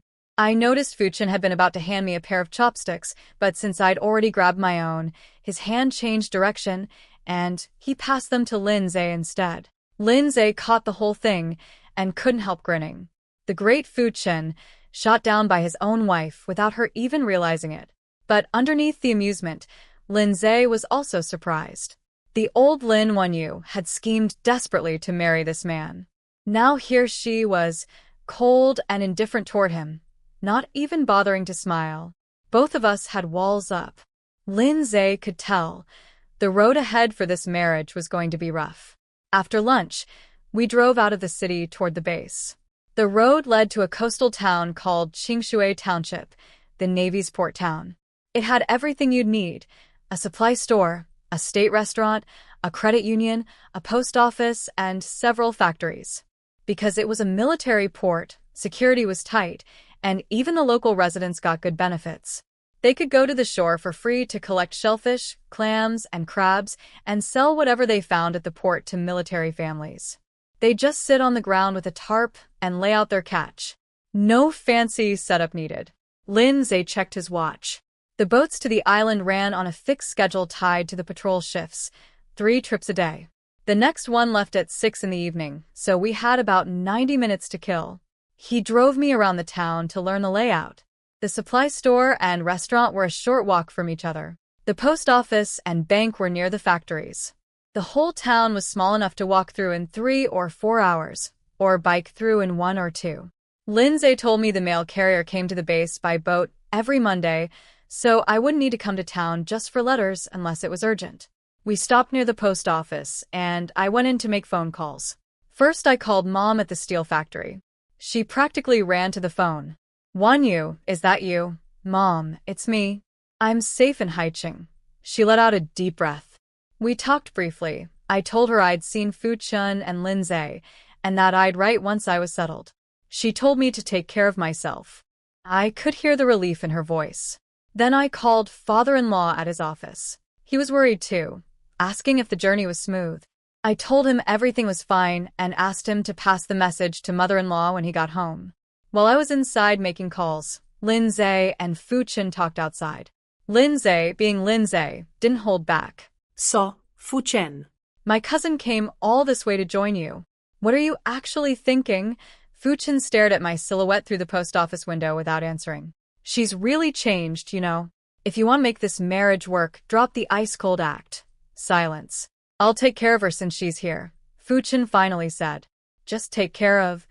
"That's it," Lin teased. More silence. Lin grinned. "I'll be honest, the way she treats you, she's warmer to me than to you. And with that face of hers, she's going to turn heads on this base. You two never even shared a bed. If things don't work out, she won't have trouble finding someone better. I'm her cousin. I'd make sure of it. Lindsay wasn't being cruel. He was pushing Fu Chen to wake up. He knew the Lin family's pattern of treating daughters like throwaway goods. His own sister Lin Qiuli had nearly been married off to a man 10 years older. Lin Zai's branch of the family, his uncle's side, had 3 children, and the daughter always got the worst of it. He genuinely cared about my future, whether that future included Fu Chen or not. While I was inside the post office, Lin Zai told Fu Chen something I only learned about later. The real reason the original Lin Wanyu had been so desperate to marry well. The Lin family had a dark history. Years ago, the grandparents sold their own daughter, Lin Wanyu's aunt, to a man 15 years older, just for the bride price. She was tied up and dragged to her wedding. After 2 years of beatings, she came home one last time, covered in bruises, begging her family to save her. Her parents called her a disgrace and threw her out. Her 2 brothers, my father and my uncle, didn't lift a finger. She stood at the gate, crying, looking at the children playing in the yard. "Your grandparents and your fathers are heartless," she told them. "Boys, don't let your sisters become the next me." Lin Zheng and Lin Zai were 8 or 9 then. They never forgot.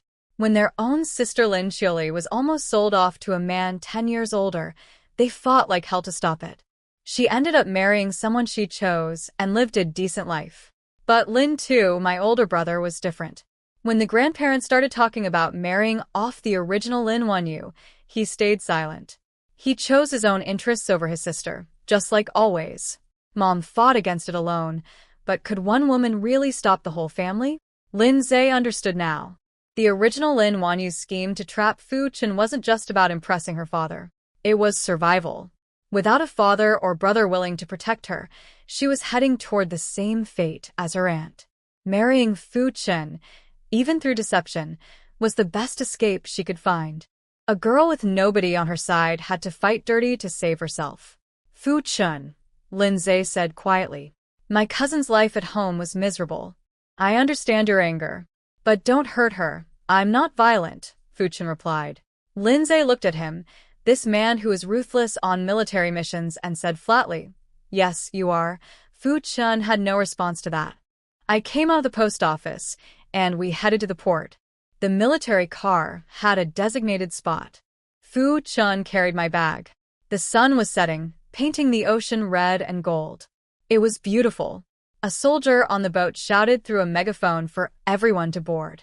Fu Chen's long legs cleared the gap between the dock and the boat in one step. I hesitated. The gap was wider than I expected.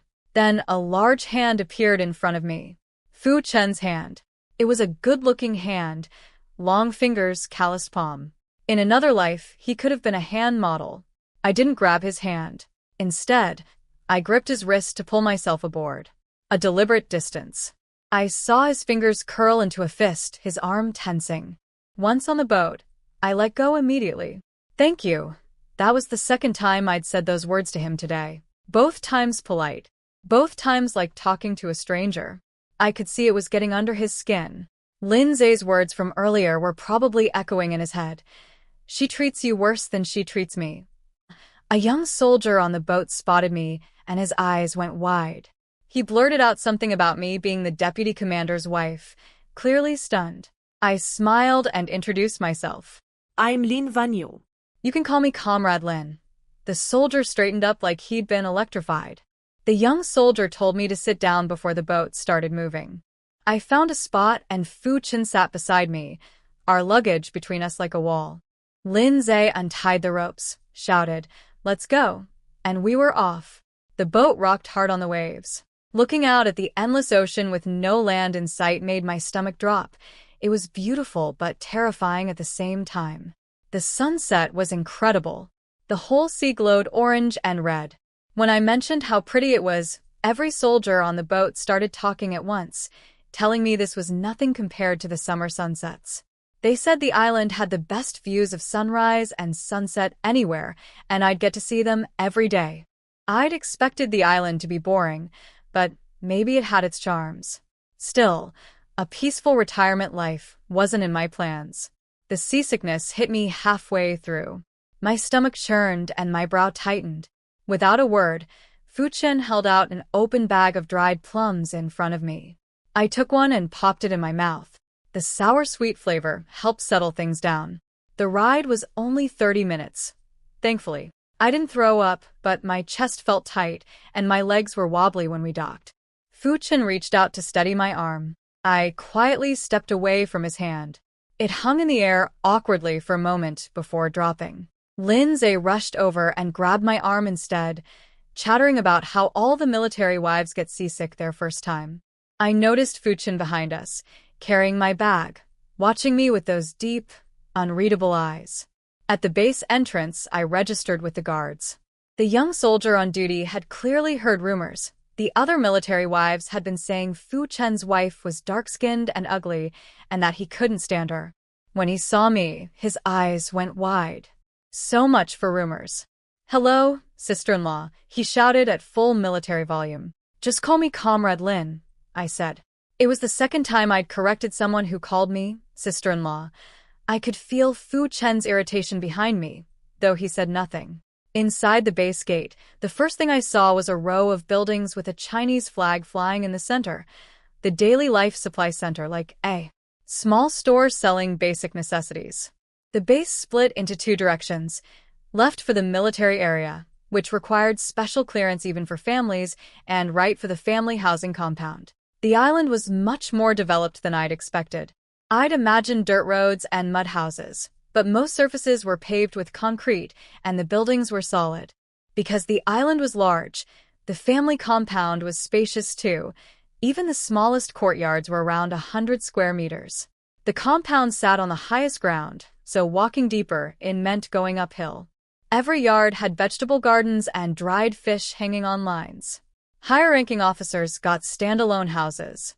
Lower ranks shared walls with neighbors. The biggest leadership homes were 400 or 500 square meters. There were pavilions scattered around where the wives gathered to chat and crack sunflower seeds. Wildflowers bloomed along the roads, and big trees provided natural shade. It was actually quite pretty, a self-contained little world floating in the middle of the sea. We walked deeper into the family compound until we stopped at a courtyard. Fu Chen pulled out a key and opened the gate, stepping aside to let me in first. Lin checked his watch, almost 7, and rushed off to grab dinner from the mess hall before it closed. That left Fu Chen and me staring at each other. "Go in," he said. I stepped through the gate, and my jaw nearly dropped. The front yard alone was over 100 square meters. In an era when housing was scarce, this felt almost absurd. There was a weathered old pavilion on the right, perfect for shade. The house itself was concrete with red roof tiles. Narrow passageways on both sides led to the backyard, and the well sat in the left passage, perfectly placed between front and back for easy water access. Inside, the layout was simple. Left side, a dining area with a folding table and stools against the wall, leading into a decent-sized kitchen. The kitchen had a brick stove with 2 burner spots, one for a big wok, one for a small pot, a prep counter by the window, and space for a cabinet. Firewood was stacked neatly in the corner. The airflow was good, with windows positioned so cooking smoke could escape. Right side, an empty living room. No furniture at all. Past the kitchen and living room were 3 bedrooms. The master bedroom was in the middle, with 2 smaller rooms on either side. Each had a wooden bed with new bedding. The right room had folded military uniforms on the bed, Fu Chen's room. Since I'd told him not to bother with furniture yet, the place was bare. Just the kitchen essentials, the dining table, and the beds. All 3 bedroom windows faced the backyard, which was small but had a beautiful old tree in the center. Green leaves filled every window frame. There was a concrete bathhouse in the back corner, simple but decent for this era. The one terrible thing was the toilet situation. No private bathroom. The public outhouse was on the main road, 2 shaky wooden planks over a pit with no doors. Anyone walking by could see you. Looking down made your stomach turn. Every family on the base dealt with this, so nobody complained. But for me, it was going to be a challenge, especially since I couldn't risk sneaking into my space to use the bathroom with Fu Chen's sharp eyes around. The best part of the house was the view. Because of the high ground, I could see the ocean from the yard and from the pavilion. It was basically a sea view property. Aside from the outhouse situation, everything was surprisingly good. Fu Chen put my luggage in the master bedroom and told me he'd sleep in the side room. I had zero objections to separate bedrooms. We were married in name only, sharing a bed was never going to happen. He went to the kitchen to heat water for bathing. Lindsay came back with dinner, stir-fried clams, steamed fish, vegetables, and white flour buns from the mess hall. The three of us ate quietly. Then Lindsay left before it got dark. Alone again. Fu Chen took the dishes to the well to wash them. The well had a hand pump that creaked with each push. The water was salty and gritty. It needed filtering. The simple method was to let it sit in a big tank overnight, so the sediment sank to the bottom. But most families used a physical filtration system, a tank with holes at the bottom, layered with pebbles, fine sand, and charcoal bits to clean the water as it passed through. The rhythmic squeaking of the pump handle was the only sound breaking the quiet evening. Just me and a stranger who happened to be my husband, settling into a house I was planning to leave. Fu Chen carried the hot water to the bathhouse for me and told me there were new towels and toiletries on the bed. He said he had 2 days off and we'd go to town tomorrow to order furniture. I nodded without saying much. I was exhausted from the journey. I'd bring up the divorce tomorrow after a good night's rest. I'll admit, Fu Chen was exactly my type physically. Tall, well-built, handsome face. But I wasn't the kind of person who let a pretty face change my plans. He was a stranger to me. Nice to look at, sure, but I was here for one thing only. I grabbed my pajamas and soap and went to the bathhouse. After scrubbing off 5 days of train grime, I came out feeling reborn. My pink pajamas were perfect for the island's cool evenings, hot during the day, but only around 20 degrees at night. I soaked my dirty clothes in a basin by the well, rubbing soap into the water for bubbles. I like things clean and fresh. My clothes had to smell good too. Then I realized I desperately needed to wash my hair, but I'd used up all the hot water. I went to the kitchen to heat more, figuring I'd boil water for Fu Chen too. I saw embers still glowing in the stove and tossed in some wood shavings to get the fire going. Bad idea. Smoke billowed everywhere. I started coughing uncontrollably and threw open the window. I'd never properly used a wood-burning stove. Back in Jiangcheng, the Lin house used a coal stove and the Fu house used a gas tank. I grabbed a metal poker and stirred the embers, which only made things worse. More smoke, more coughing. Fu Chen appeared in seconds. He grabbed my arm and pulled me up. "Get out," he said. His voice was blunt, his expression unreadable. I covered my nose and left. He shut the kitchen door and handled everything himself.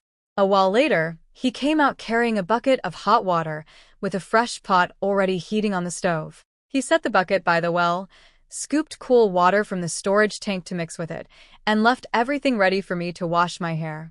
He did all of this without a single unnecessary word.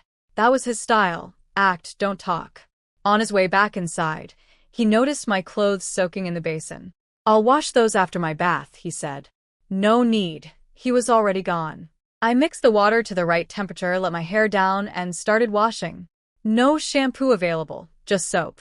I worked up a lather from the ends, then massaged it into my scalp in slow circles. My hair reached the middle of my back, so it took a while. But I'd always been particular about grooming. As a diplomat in my past life, appearance was part of the job. Even as a broke college student living on scholarships, I'd find ways to take care of my hair. Whatever the circumstances, I adapted and made the best of it. After washing twice until my scalp stopped itching, I squeezed the water from my hair and wrapped it in a towel. When I stood up and turned around, I nearly jumped out of my skin. Fu Chen was squatting right there by the basin, rinsing my clothes. I had no idea when he'd come out. I'd been so focused on washing my hair that I hadn't heard a thing. When did you get here?" Then I looked at what was in his hand. My undershirt. My small, intimate undershirt. And in that basin he'd been washing were not just my outer clothes. My undergarments were in there too. My face went hot. I lunged forward and snatched the undershirt from his hand. My fingers brushed across his rough, calloused palm. I could feel my cheeks burning. He didn't say anything. He just looked at me, standing there in my pink pajamas, hair wrapped in a towel, A few stray wet strands clinging to my forehead and the back of my neck, smelling of soap and something that was just me. My face was burning from the undershirt incident. I must have looked like a ripe peach standing there, flustered and embarrassed. Fu Chen explained he'd called my name twice while I was washing my hair, but I hadn't heard him. He'd taken my silence as permission to go ahead with the laundry. I crouched down to fish out my own shorts from the basin. When I pulled out a pair and started wringing them dry, Fu Chen cleared his throat. "Those are mine." I looked down. In the dark, all the navy blue shorts looked identical. I wanted to disappear. I dropped his shorts back into the basin like they were on fire. The disgust on my face must have been obvious because Fu Chen actually laughed, a short, disbelieving kind of laugh. He'd washed my clothes and hauled my water without complaint, and here I was acting like touching his shorts was contamination. I found my actual shorts, wrung them out, and looked for somewhere to hang everything. No clothesline yet. Fu Chen went to his room, came back with rope, and in 5 minutes had built a drying rack from bamboo poles. Simple but effective. We hung the clothes and retreated to our separate rooms. I stood by the window letting the island breeze dry my hair halfway, then brushed my teeth at the well. Once I heard Fu Chen's door close, I locked my door, shut the window, and slipped into my space to blow dry my hair properly. By the time I came out, it was 11 at night. I fell asleep to the sound of crickets. I slept until noon the next day. When I stumbled out of bed, Fu Chen had already eaten breakfast and brought lunch back from the mess hall. He was sitting at the table waiting. I shuffled to the well with my toothbrush, hair messy, eyes half closed, steps crooked. I must have looked ridiculous. After splashing cold water on my face, I finally woke up completely. Today was the day. I had a battle to fight. I went back inside, changed clothes, tied my hair in a high ponytail, and came out ready. Fu Chen had already opened the lunch boxes. We ate in silence. After lunch, he washed the dishes and came back inside. "Get ready. We're going to town to order furniture. Fu Chen, we need to talk." My voice left no room for argument. He stopped mid-step. His eyes darkened as he came back and sat down across from me. We faced each other like two people about to negotiate the terms of a treaty. "Whatever it is, we can talk after we get back. The boat leaves in 30 minutes. Fu Chen, I didn't come here to build a life with you." I paused for one breath. "I came here to ask for a divorce." The air in the room changed instantly. His whole body tensed. His hands curled into fists on his knees. Those cold eyes turned even darker. "Say that again." "I came here to ask for a divorce." I said it clearly, every word precise, every syllable deliberate. This marriage was a mistake from the start. What happened back then, tricking you into marrying me, that was my fault. I know you resent me. We have no feelings for each other. Before things get worse, divorce is the best choice for both of us. He stared at me. I could see him searching my face for any sign that I was bluffing, testing him, playing some new game. But there was nothing to find. I meant every word. His breathing went shallow. The realization slowly settled over him. She came all this way to divorce me. "We have a military marriage." Fu Chen's voice was dry. "I know," I said. "Don't worry, if the military won't approve, I'll explain the whole story to them myself.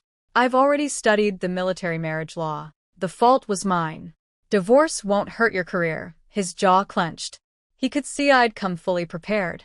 This wasn't a discussion. It was a notification. "If we divorce, what will you do?" He knew about my family situation. He'd heard from Lindsay about the way Lin girls were treated. Going back to my father's house after a divorce would be miserable. "That's not something you need to worry about, Comrade Fu." His fists tightened on his knees, veins rising on the backs of his hands. "I respect your decision," he said finally. I exhaled with relief. Thank goodness he and the original owner had no real feelings. If he'd been attached, or worse, if he'd figured out I wasn't really her, I'd be in serious trouble. But the divorce report won't get approved quickly. It'll take time. I can wait. He nodded slowly, fingers rubbing together on his thigh, lost in thought.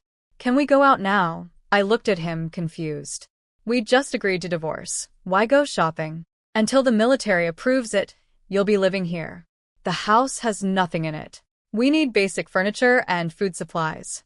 After we buy everything, I'll submit the report. He had a point, and I knew better than to push too hard.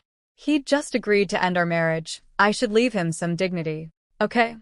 I grabbed my bag, planning to withdraw the 800 yuan settling in money at the bank in town and give it back to him.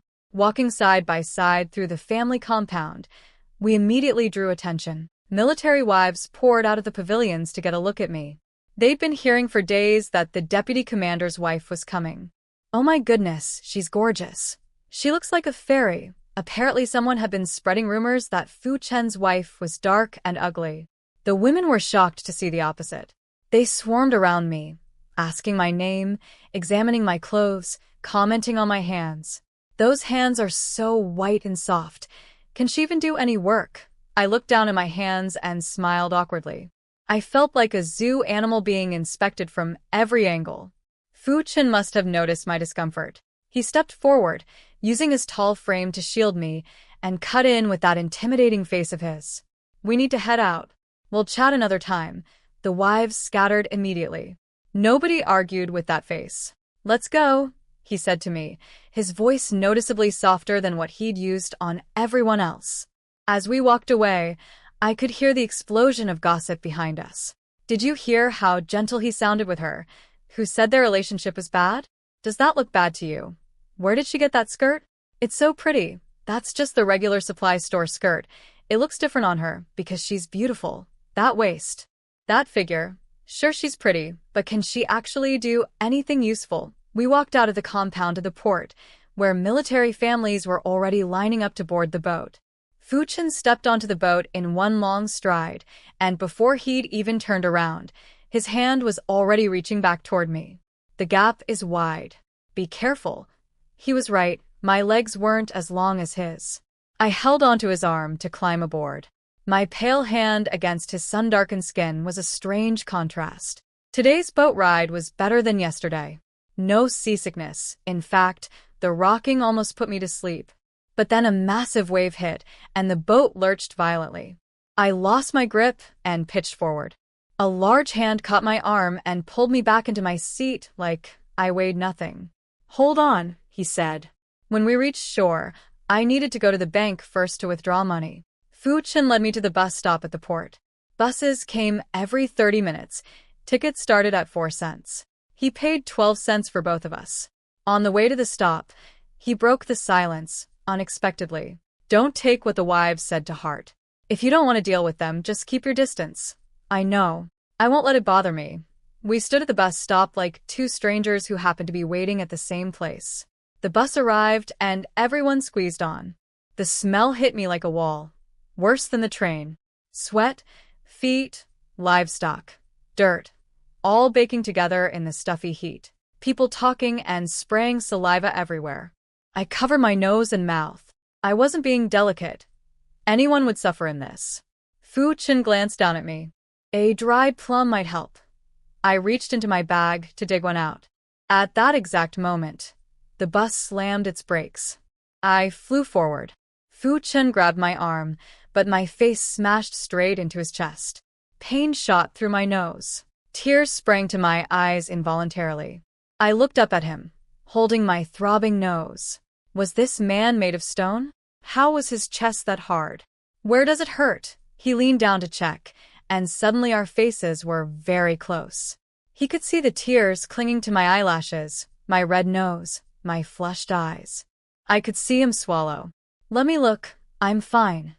I rubbed my nose, silently grateful that everything on my face was still in the right place. I pulled out my handkerchief, wiped away the tears, popped a dried plum in my mouth, and acted like absolutely nothing had happened. Fu Chen was watching me with those deep, searching eyes. I could tell he was turning something over in his mind, how much a person could truly change. Looks and style could shift over time, but the kind of inner steadiness I carried wasn't something you developed overnight. It took years. I could sense him forming theories about me, and that made me nervous. We got off the bus at the bank stop. I withdrew the 800 yuan settling in money, and the moment I stepped outside, I held it out to Fu Chen. This is the settling in money from your parents. It's not right for me to keep it. He pushed it back without hesitation. Hold on to it for now. Too many people around. He had a point. Carrying that much cash in his pocket wasn't safe. I'd give it back at home. But I could tell he had no intention of taking it at all. Our first stop was the local public security office to transfer my household registration. Without that, I couldn't receive grain rations. After that, we went furniture shopping. At the state furniture store, everything was behind counters just like the supply store. You needed furniture tickets on top of cash. Luckily, Fu Chen had prepared everything before I arrived. Furniture tickets from the military, plus tickets for a desk fan, a radio, and a sewing machine. He'd traded with his comrades to get them. I didn't ask what he'd given up. He looked at me, expecting me to choose. I looked right back at him. We were getting divorced. He should pick his own furniture. He got the message with a slight twitch of annoyance and stepped forward. He ordered a kitchen cabinet, a wardrobe, 2 desk and chair sets, a 3-seat wooden sofa with cushions, 2 single sofas, and a coffee table. The total came to 407 yuan plus 10 furniture tickets. I reached for the money, but he'd already paid before my hand left my bag. Then he showed his military ID and asked to borrow a cart. The store manager came running out, shook his hand enthusiastically, and offered to have a truck deliver everything to the port for free. The townspeople loved the Navy. Before the base was built, the town had been plagued by thieves and kidnappers. Now women could walk alone at night safely. The military patrols had transformed the place. From the furniture store, we went to the supply store for groceries. The meat was long gone by this hour, so we bought what was available. 10 eggs, 5 gin of sweet potatoes, 2 gin of white flour, 3 gin of rice, 2 gin of brown sugar, coarse salt, soy sauce, and rapeseed oil. The monthly oil ration was only 4 liang per person, nowhere near enough for cooking. Most families bought fatty pork to render their own lard to make up the difference. At the port, the truck had already arrived with our furniture. The driver and the returning patrol soldiers were loading everything onto the boat. Fu Chen told me to sit down with our groceries, then went to help. He rolled up his sleeves and hoisted an entire wardrobe onto his shoulder, like it was a sack of rice. I stared. That kind of strength was something else. I tilted my head and enjoyed the view. Our nation's soldiers were strong and powerful. Surely I could appreciate that. I watched one after another, each with their own presence and appeal. My eyes darted left and right until a tall body blocked my line of sight. I reached out to push it aside. You're blocking me. Move. Lin Wanyu. Fu Chen's voice was sharp with irritation. I looked up. Oh. Is the furniture loaded? Yes. Great, let's go back. I felt zero shame about admiring the scenery. Looking wasn't a crime. Fu Chen sat down beside me, radiating cold anger the whole ride back. I glanced at him, confused. He'd been fine a minute ago. What happened? I couldn't figure it out, so I stopped trying. As long as his mood didn't interfere with the divorce, I didn't care. Back at the base, the patrol soldiers and passing comrades all pitched in to carry the furniture home. Lindsay took the grocery bags from my hands. They weren't heavy individually, but together they weighed over 10 gin and had left red marks on my fingers. While the soldiers moved furniture into the rooms, Lindsay noticed Fu Chen's clothes on the guest room bed, and his eyes went wide. He quickly intercepted a comrade carrying a desk toward that room. I've got it. Fu Chen. The two of them worked together seamlessly to block everyone's view. If word got out that we slept in separate rooms, it would damage my reputation. The military wives' compound was a small world. Any marital problems became everyone's gossip ammunition. Since we had nothing to offer as thanks, I pulled out the 2 bags of candy mother-in-law had packed and gave everyone a generous handful to take home to their kids. I knew how to handle these social situations. Until the divorce was final, Fu Chen and I were still on the same team. I wouldn't give outsiders anything to laugh about. After everyone left, Lindsay headed back to his barracks, and Fu Chen went to the mess hall for dinner. Alone at last, I organized the kitchen and hung up my clothes. The house actually felt warm now with furniture in it. On the walk to the mess hall, Lindsay asked Fu Chen about the separate bedrooms. She wants to divorce me, Fu Chen told him. Lindsay nearly lost his mind. What? You're serious? Then he looked at Fu Chen's agitated face and burst out laughing. Well. Never thought I'd see this day. How does it feel to be the one getting dumped? Lindsay suddenly felt a weight lift off his shoulders. He'd carried guilt for years over introducing the two of them. But now Fu Chen was the one who'd fallen for someone who wanted nothing to do with him. There was a delicious irony to it. Then Lindsay got serious. My cousin was wrong to trick you. But you walked out on your wedding night without even entering the bedroom. For 2 years, you never came home. Do you know what that did to her? The neighbors talked. Your brother and sister insulted her to her face. She faced all of it alone. No husband, no allies in your family, no one to stand up for her. He paused to let that sink in. You married her. That meant taking responsibility. Instead, you ran away and left her to deal with everything by herself. Can you really say you did nothing wrong? Any woman in her position would feel the same way. Lindsay shook his head. What goes around comes around, old friend. You really kicked a stone onto your own foot this time. Lindsay sighed and told Fu Chen everything he'd missed, how Fu Lang and Fu Yun had made the original Lin Wanyu cry multiple times, how the in-laws kept problems from him to avoid distracting him during missions. If Fu Chen had bothered to write one extra letter or ask one question about his wife, he would have noticed something was wrong. Lindsay also reminded him that other men had already been asking about me. Your cousin just got here, and people are already inquiring. Once she's divorced and single, you think those bachelors on base will sit still? She's beautiful. If she wasn't my cousin, I'd steal her from you myself. Get lost. Fu Chen snapped, shaking off Lindsay's hand and storming toward the mess hall. Lin grinned. He'd done what he could. Now it was up to Fu Chen. That evening, Fu Chen knocked on my door for dinner. We ate in silence. Afterward, I put the 800 yuan on the table. Count it to make sure it's correct. No need. I brought up the divorce report again. He looked at me with those deep eyes, and I quickly reassured him it wouldn't affect his career. The political commissar went to the city for a meeting, he said. When he's back in a couple days, I'll submit the report. Good enough. I nodded and went to my room, leaving him sitting alone at the table under the flickering light, his large frame somehow looking lonely. The next day, Fu Chen didn't come home at all. He had someone deliver my meals instead. Honestly, I was relieved. I spent the afternoon sitting in the front yard pavilion watching the sea, finally letting myself relax. The sky was impossibly blue, the clouds like cotton you could almost touch. Then someone knocked. A young woman stood at my door, dark braids, tan skin, bright white teeth, wearing a floral pink shirt. She stared at me and her whole demeanor shifted, like she'd been expecting someone very different. You're Lin Wanyu. Her tone was hostile. I am. And you are? I kept my voice cool. Whoever she was, she'd come looking for trouble, and I wasn't going to make myself look weak. She apparently didn't expect that response.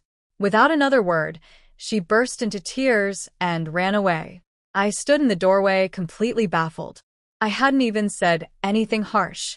She came to my door, asked my name, and then cried and fled? What was that about? I gave up trying to understand, and went to take a nap. But minutes later, another knock. Comrade Lin? The political commissar wants to see you. I was instantly wide awake. Fu Chen had said the commissar was away for a few days. If the commissar was calling for me already, that meant Fu Chen must have submitted the divorce report today. That's why he hadn't come home. He'd gone straight to handle it. My heart leaped. I jumped up, shoved my feet into my shoes, and threw open the door with a smile I couldn't contain. Coming. The young soldier at my door saw my beaming face and bright eyes and had to swallow hard before looking away. I was too excited to notice. Freedom was so close I could taste it. I followed the young soldier to the political commissar's office, practically skipping the whole way. I thought this was about the divorce. I was wrong. When the door opened, I saw 3 people already inside, a male officer and 2 women. One of them was the girl from this afternoon, Chindani, still crying. The other woman was comforting her. This wasn't a divorce meeting. This was some kind of complaint hearing. The commissar stood up when he saw me, smiled, and asked me to sit down. He even had tea brought for me. So far, so good. Then Chindani pointed at me with red eyes. That's her. Her sister, Chendamii, wife of a battalion commander named Zhao from the neighboring regiment, spoke up angrily. My little sister came home crying from this woman's house. We want an explanation. The commissar stayed calm. Let's wait for Deputy Commander Fu before jumping to conclusions.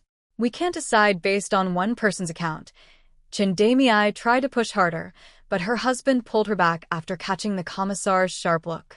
They went quiet, though Chendamii kept glaring at me. I sat there completely bewildered.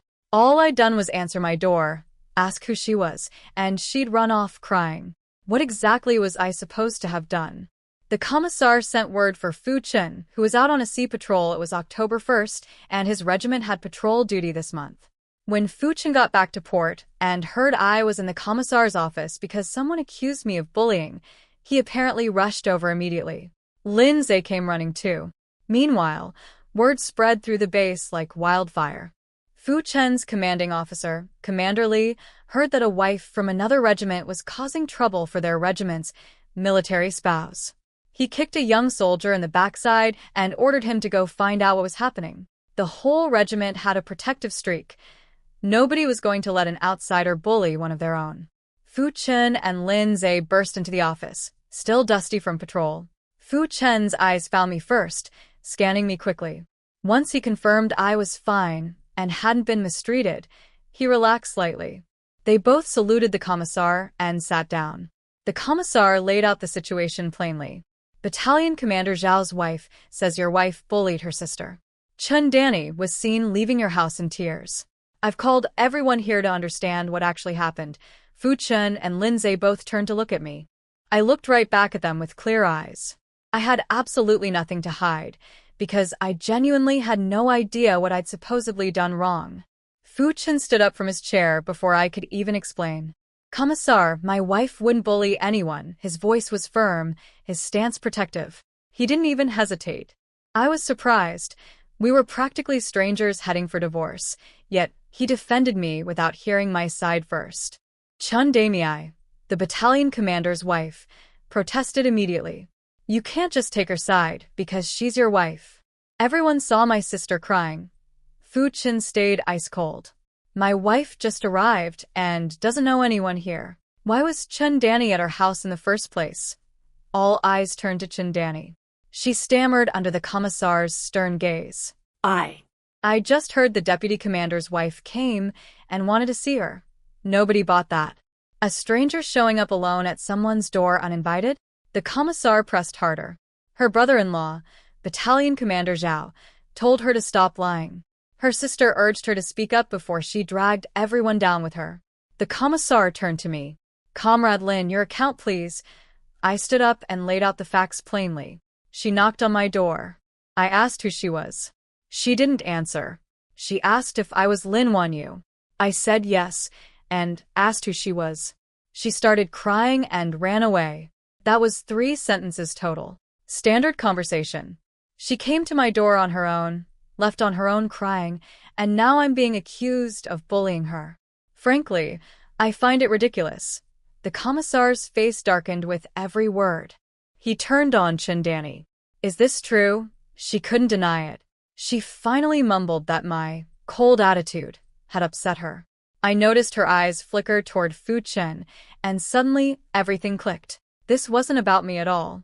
Chendamii had feelings for Fu Chen. My arrival threatened whatever fantasy she'd been nursing, so she'd come to size up her competition and fell apart when she saw what she was up against. The commissar exploded. You felt upset, so you falsely accused a military spouse? Do you know the consequences of that? He turned on Battalion Commander Zhao too. You're a military officer who brought family drama into headquarters without even investigating first. Write me a 2,000-word self-criticism. Yes, sir, Zhao answered, but his face said he wanted to strangle his sister-in-law. He was up for promotion, and she'd just made the commissar angry at him. Chendamii was ordered to apologize. She whispered a barely audible, sorry, louder. Did you skip breakfast? The commissar barked, slamming the table. I'm sorry. I crossed my arms and nodded. I didn't say it's fine or no worries. She'd lied and tried to frame me. Forgiving that easily would just invite more trouble. The commissar dismissed everyone except Fu Chen. Battalion Commander Zhao, take your family and leave. Comrade Lin Zhe and Comrade Lin, you may go. Deputy Commander Fu, stay behind. Zhao marched out with a face black as thunder, dragging Chindamei and Chindani with him. Outside the office, I overheard the sisters arguing. Chindani blurted out the truth. Her sister Chindamei had been the one who told her Fu Chen's marriage was bad and promised to set her up with him. Battalion Commander Zhao heard it all and exploded. Trying to break up a military marriage was a serious offense. He ordered Chindani sent away immediately, no discussion. The commissar told Fu Chen to grab 2 fresh fish from the kitchen as compensation for me and to go home and make sure I was okay.